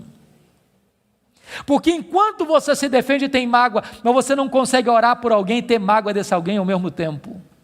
Quando você ora por alguém, a oração restaura você e restaura as pessoas pelas quais você ora. Enquanto Jó orava, Deus restaurou a sua sorte. Ninguém ama mais a Deus do que a família. Vocês concordam comigo certamente, e quem tem mais de 2 filhos aqui, sabem disso, ou 2 filhos, a partir de 2 filhos, os filhos não são naturalmente unidos, não são. Quando você vê uma família unida, os filhos unidos, pode saber, por trás tem um pai, tem uma mãe que acompanha, que orienta, que aconselha, que intercede, que exorta. que costura essa unidade. Agora, quando tem dinheiro é mais complicado ainda, porque dinheiro não tem liga, dinheiro não tem amálgama. Se você perceber no capítulo 1, versículo 2, Jó tinha 7 filhos e 3 filhas. E você nota que os filhos de Jó eram unidos, caminhavam juntos, celebravam juntos, festejavam juntos. Mas por que esses filhos são unidos? Capítulo 1, versículo 5 responde: porque Jó era um pai que orava pelos filhos, já era um pai que chamava os filhos para exortá-los, já era um pai que levantava sacrifícios em favor dos seus filhos. Ele estava preocupado com a salvação deles, com a santificação deles, com a piedade deles. E a preocupação de Jó não era apenas com a reputação dos filhos, que eles pecassem contra Deus no seu coração. Jó estava mais preocupado com a glória de Deus do que com a reputação dos filhos. Mas agora, com a permissão de Deus, não foi um dia, uma semana depois, um mês depois, um ano depois, nem uma década depois, foi no mesmo dia da tragédia financeira, que Jó recebe o mais amargo recado: seus 10 filhos morreram num único acidente. Agora pense comigo o que é um homem, o que é um pai, o que é uma mãe, levar para o cemitério todos os seus filhos num único dia. Como é que ele volta de lá? Como é que ele recomeça a vida? Como é que ele se ergue do luto? Como é que ele escreve dali para frente o seu futuro? Será que Jó blasfemaria contra Deus? Será que de fato ninguém ama mais a Deus do que a família? Será que a tese de Satanás era verdadeira? A resposta está no capítulo 1, versículo 20.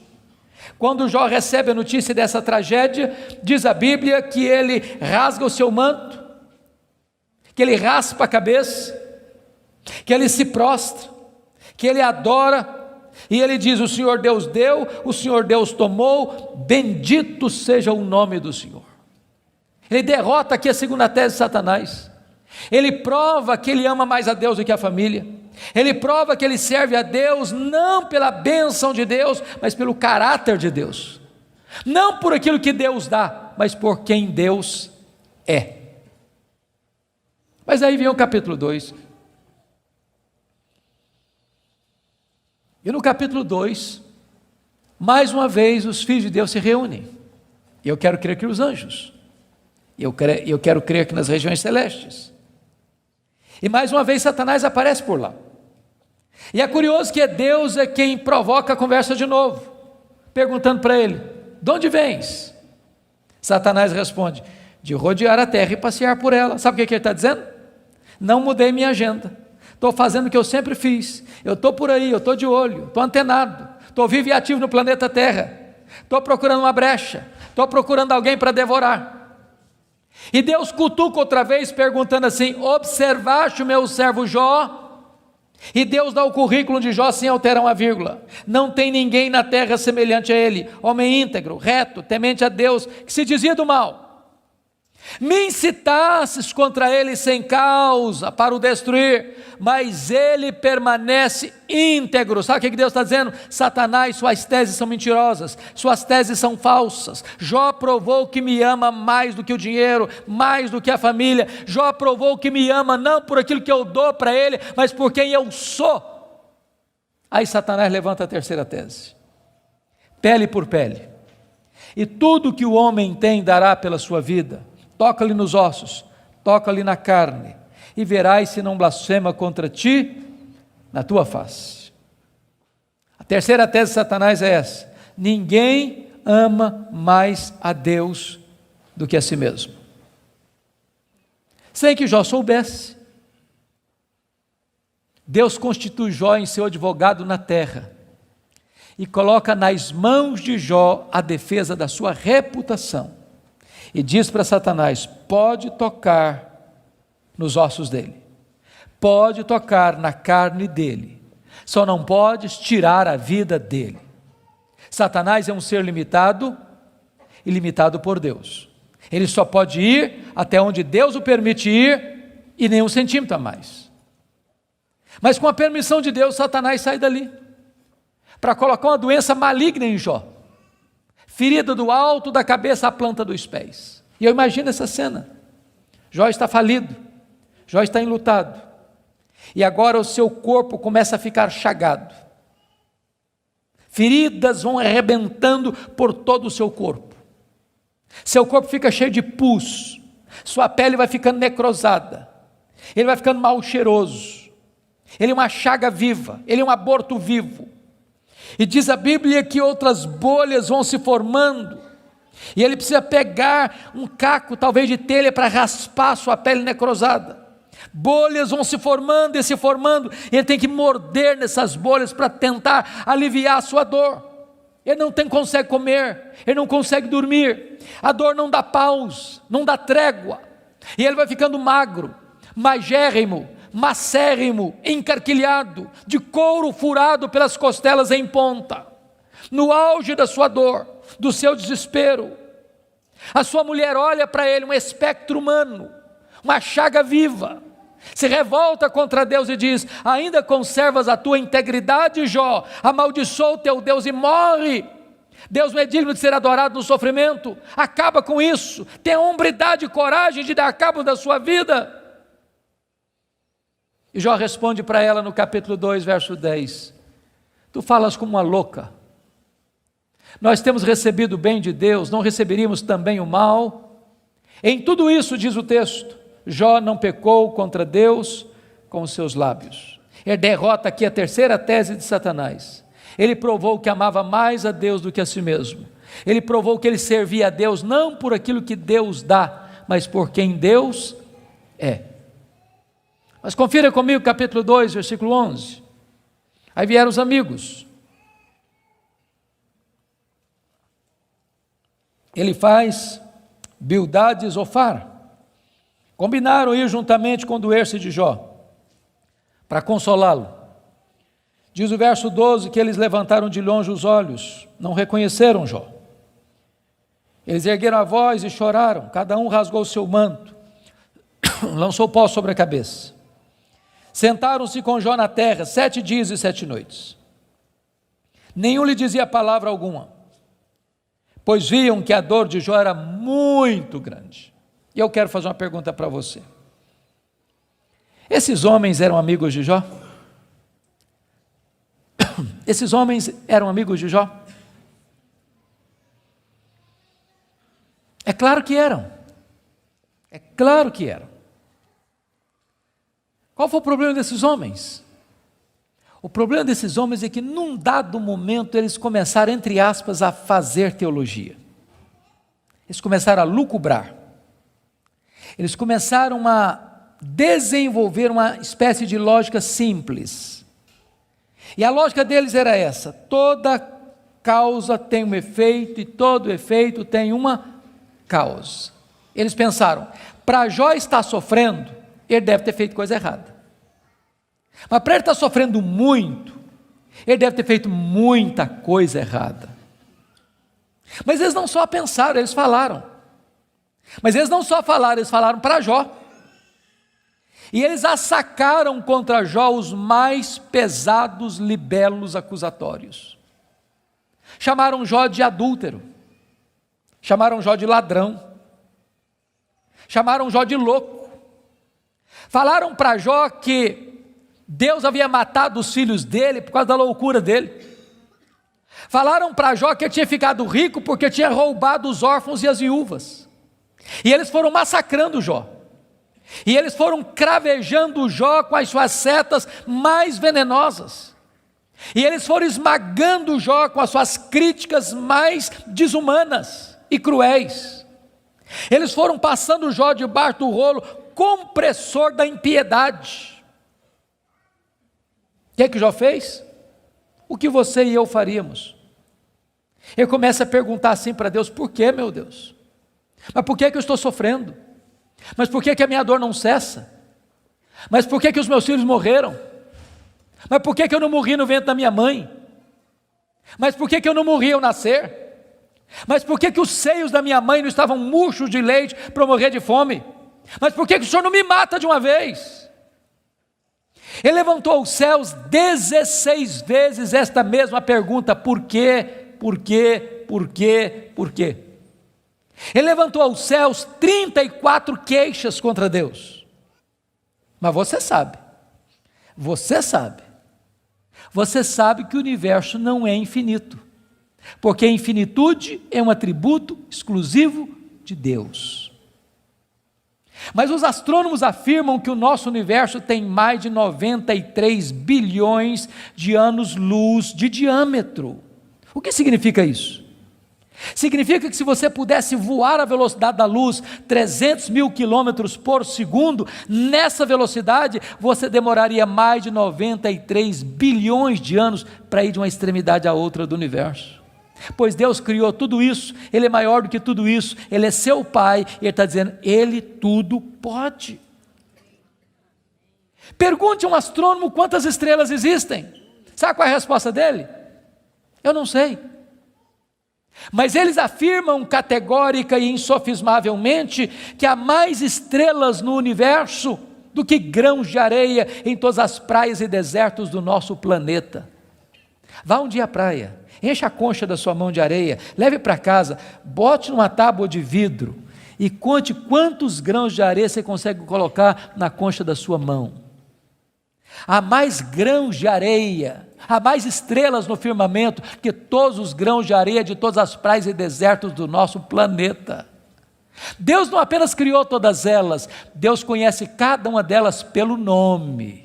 E por ser forte em força e grande em poder, quando as chama, nenhuma delas vem a faltar. Este é o seu Deus, Ele tudo pode. Mas não é apenas o macro-universo que nos impressiona, não, o micro também. Se você for hoje na sua casa, lá no quintal ou na varanda que tem uma planta, tire lá uma folha, por mais tenra e delgada que ela seja, ela é tão complexa quanto a região metropolitana da Grande Campinas.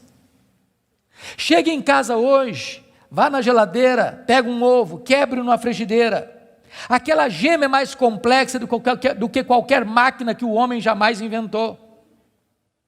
Dr. John Wilson, que é uma das maiores autoridades em oftalmologia no mundo, disse que há em cada um dos nossos olhos em torno de 2 milhões de fios duplos encapados, e se não for assim haveria um curto-circuito e nós ficaríamos cegos.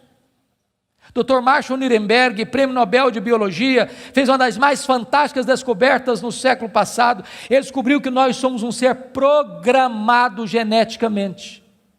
Ele descobriu que nós somos um ser computadorizadamente, geneticamente. Ele descobriu que você e eu temos em torno de 60 trilhões de células vivas no nosso corpo. Ele descobriu que em cada uma dessas células nós temos 1,70 m de fita DNA, onde estão gravados e computadorizados todos os nossos dados genéticos, a cor dos nossos olhos, a cor da nossa pele, o nosso temperamento. Se você espichar a fita DNA do seu corpo, você tem 102 trilhões de metros de fita DNA, você tem 102 bilhões de quilômetros de fita DNA no seu corpo. Daria para dar diversas voltas no sistema planetário. Dr. Lowy vai dizer que códigos de vida não se originam espontaneamente. Códigos de vida não se originam de uma explosão de milhões, de uma explosão, a mega explosão cósmica. Códigos de vida não se originam de uma evolução de milhões e milhões de anos. Códigos de vida foram plantados em você pelo Deus Todo-Poderoso, Criador dos céus e da terra. Ele tudo pode. Deixa eu ilustrar isso para você. Um pai caminhava pela rua com seu filho de 4 anos.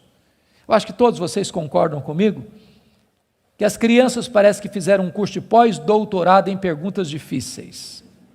Eu não conheço ninguém que faz pergunta mais complicada do que criança.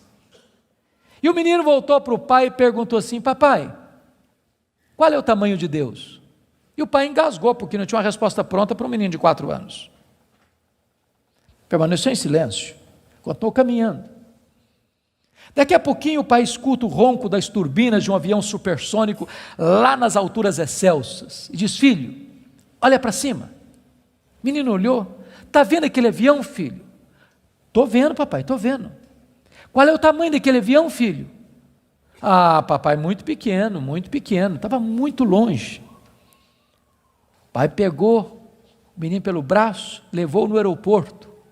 Lá tinha um jumbão de mais de 400 passageiros estacionado. pai chegou bem próximo e disse: filho, está vendo esse avião? Estou, papai, estou vendo. Qual é o tamanho desse avião, meu filho? Ih, papai, mas grande, muito grande. O pai disse: filho, Deus é do mesmo jeito. Quando você está longe de Deus, meu filho, Deus parece pequeno para você. Aí seus problemas ficam enormes. Mas quando você está perto de Deus, meu filho, Deus é grande para você. Aí os seus problemas ficam pequenos. Agora eu sei que tudo podes. A segunda verdade que mudou a vida de Jó está aí no versículo 2: e nenhum dos teus planos pode ser frustrado. Irmãos, não tem acaso, não tem sorte, não tem azar, não tem determinismo, não tem feitiço, não tem esse negócio de olho gordo. Você não precisa ter medo de sexta-feira 13. Você sabe que a mão de Deus dirige o seu destino. Nem um fio de cabelo da sua cabeça pode ser tocado sem que Deus saiba, sem que Deus permita, sem que Deus tenha um propósito.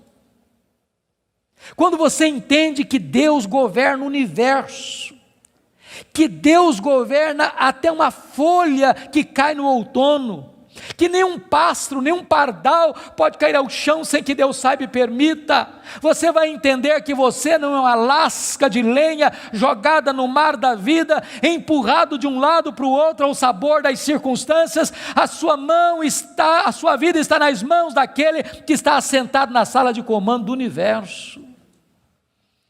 Ele está no controle. Não há acaso, não há azar, ele dirige o seu destino. Você pode dizer como Paulo: sabemos que todas as coisas cooperam para o bem daqueles que amam a Deus, daqueles que são chamados segundo o seu propósito.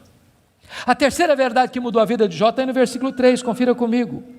Ele diz assim: na verdade eu falei do que eu não entendia, coisas maravilhosas demais para mim. Ele reconhece a limitação do seu conhecimento. Mas para você entender isso aqui, eu lhe daria um conselho, se é que posso. Tira um sábado, tira um feriado, dá uma lida em Jó numa sentada só. Você vai descobrir coisa maravilhosa. Você vai descobrir que Jó, ao longo do livro, fez 3 coisas. Ele perguntou, ele se queixou e ele se defendeu. 3 coisas que ele fez. E você sabe disso, quando ele está machucado, quando ele está ferido, quando a gente está se sentindo injustiçado, sabe o que a gente faz? A gente fala, se defende, e às vezes quando a gente está sofrido demais, machucado demais, doído demais, a gente fala muita coisa sem entender. Quando Deus despeja a glória dele em cima de Jó, Jó bota a mão na boca e diz: meu Deus, quanta coisa que eu falei sem entender. Sabe o que eu aprendo com isso? Quando você encontrar alguém que parece sabichão demais, que sabe demais, que fica arrotando em cima de você conhecimento demais, você está perto de uma pessoa que sabe quase nada. Que quem sabe, sabe que não sabe. Quanto mais você sabe que você não sabe, porque o que você não sabe é muito mais do que o que você sabe. Portanto, quem sabe, não estufa o peito, não fica empavonado. Não dá para ficar na presença do Todo-Poderoso Deus com soberba, com altivez, com arrogância. Jó começa a entender que Deus é Deus e Ele é homem. A quarta verdade que mudou a vida de Jó está no versículo 5, confira comigo. Ele reconhece o seu limitado conhecimento de Deus e diz assim: eu te conheci só de ouvir, mas agora os meus olhos te veem. Eu não sei se vocês entram em crise com esse versículo, eu entro. Sabe por que eu entro em crise com esse versículo? Porque eu não consigo conciliar 42:5 com 1:8. Lá no capítulo 1, versículo 8, Deus disse acerca dele: não tem ninguém na terra parecido com ele. Homem íntegro, reto, temente a Deus, que se desvia do mal. Aqui não é bajulação de um amigo rasgador de seda. Quem está falando isso acerca de Jó é Deus.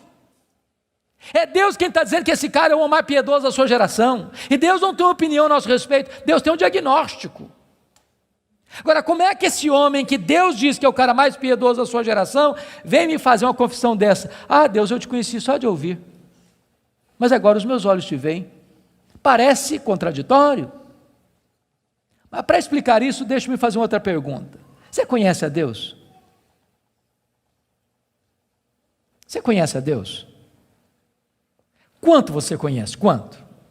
Quanto você conhece a Deus? Deixa eu ilustrar. Havia um cidadão que nunca tinha visto o mar. Um dia ele fez uma viagem para o litoral e quando ele viu o mar, ele exclamou de toda a sua alma: irmãos amados, é um privilégio imenso estar com vocês. E a minha oração é que nesta noite Deus, na sua bondade, derrame graça sobre nós e nos edifique pela sua palavra. Hoje eu quero conversar com vocês sobre um livro da Bíblia, um livro poético, mas um livro complexo, que tem uma mensagem extremamente oportuna para o meu e para o seu coração. E a minha oração é que a história deste livro, que a história desse personagem, nos encoraje, nos abençoe, nos fortaleça. Por isso eu quero convidar você para abrir sua Bíblia comigo no livro de Jó, no capítulo 1. Jó, capítulo 1. Nós vamos ler dos versos 6 a 12. Jó, capítulo 1, 6 a 12.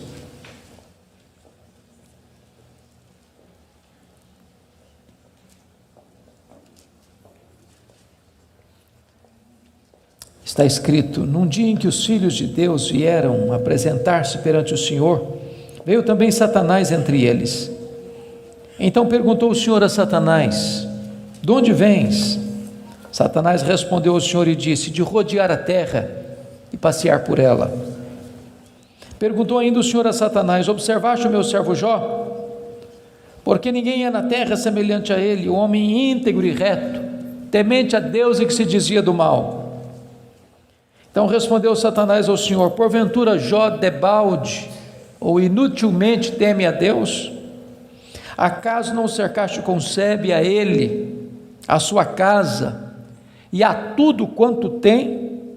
A obra de suas mãos abençoaste, os seus bens se multiplicaram na terra. Estende, porém, a tua mão e toca-lhe em tudo quanto tem, e verás se não blasfema contra ti na tua face. Disse o Senhor a Satanás: eis que tudo quanto ele tem está em teu poder, somente contra ele não estendas a tua mão. E Satanás saiu da presença do Senhor. Agora capítulo 2, versos de 1 a 6. Num dia em que os filhos de Deus vieram apresentar-se perante o Senhor, veio também Satanás entre eles apresentar-se perante o Senhor. Então o Senhor disse a Satanás: de onde vens? Respondeu Satanás ao Senhor e disse: de rodear a terra e passear por ela. Perguntou o Senhor a Satanás: observaste o meu servo Jó?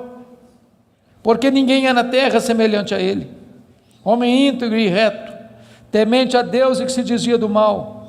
Ele conserva a sua integridade, embora me incitasses contra ele para o consumir sem causa. Então Satanás respondeu ao Senhor: pele por pele, tudo que o homem tem dará pela sua vida.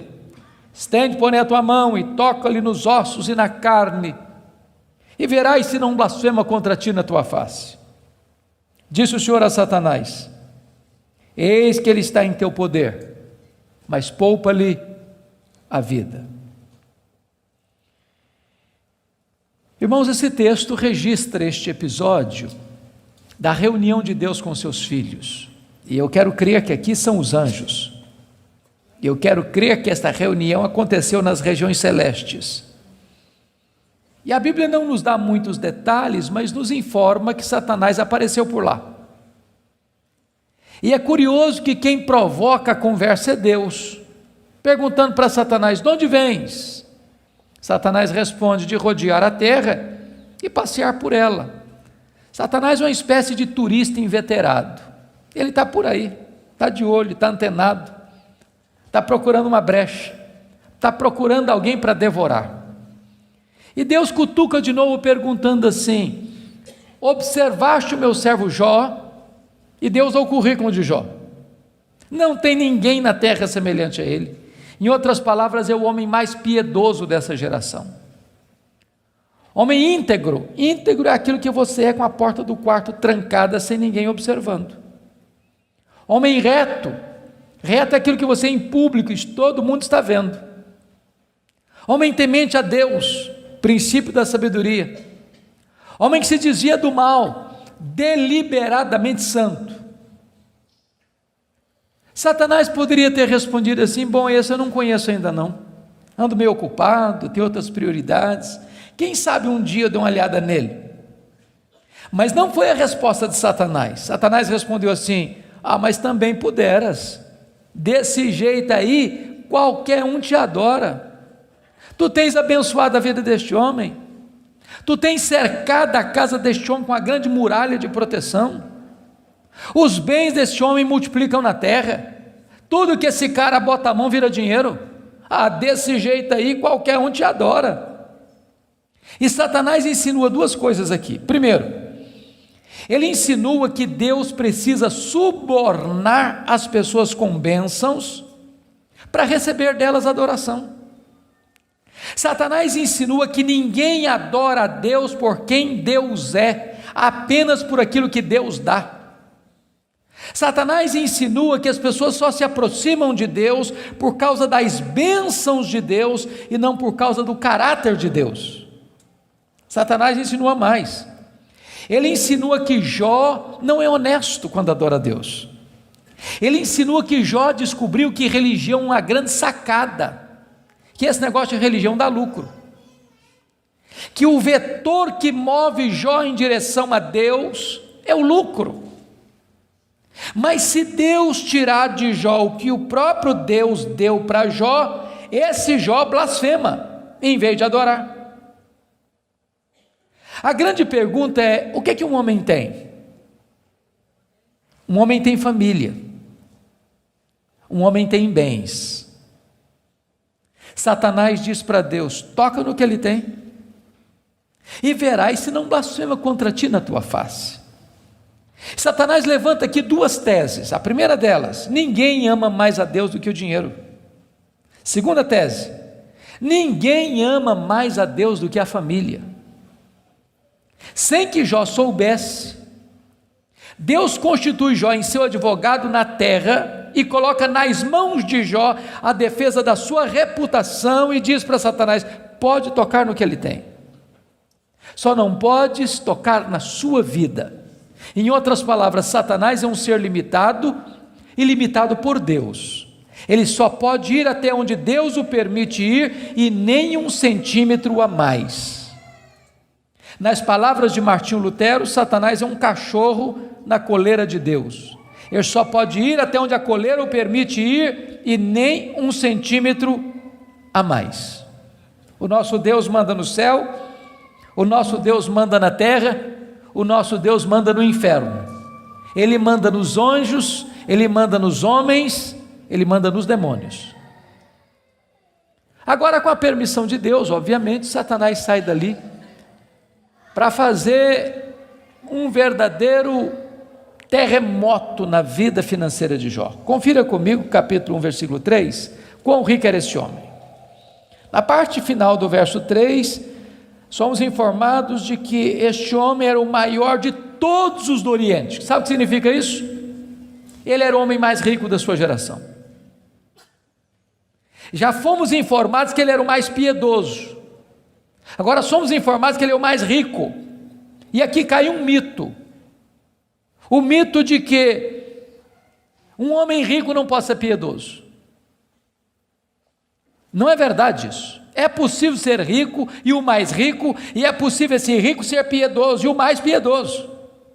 O problema não é ter dinheiro, o problema é o dinheiro nos ter.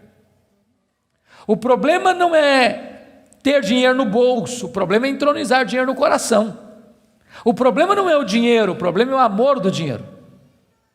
Agora notem vocês que no capítulo 1, versículo 15, 16 e 17, Satanás vai usar 3 elementos para levar Jó à falência: os sabeus, o fogo e os caldeus. E não foi numa semana, num mês, num ano. numa década. Foi num único dia que o homem mais rico da sua geração entra em colapso financeiro, vai à falência. Ora, você e eu conhecemos gente que por muito menos blasfema contra Deus, por muito menos levanta os punhos contra os céus, por muito menos dá um tiro na cabeça. A pergunta é: será que a tese de Satanás era verdadeira? Será que ninguém ama mais a Deus do que o dinheiro? Será que Jó blasfemaria contra Deus? A resposta está no versículo 21 do capítulo 1. Quando Jó recebe a notícia de que ele está falido, ele diz assim: nu saí do ventre da minha mãe, nu eu voltarei. Sabe o que ele está dizendo? Eu não trouxe nada para o mundo, eu não vou levar nada do mundo, portanto o que eu ganhei entre o berço e a sepultura não é a razão da minha vida. Ele derrota a primeira tese de Satanás, ele prova que ele ama mais a Deus que o dinheiro, ele prova que ele serve a Deus, não por aquilo que Deus dá, mas por quem Deus é. Palavra da Verdade, a exposição bíblica com Hernandes Dias Lopes.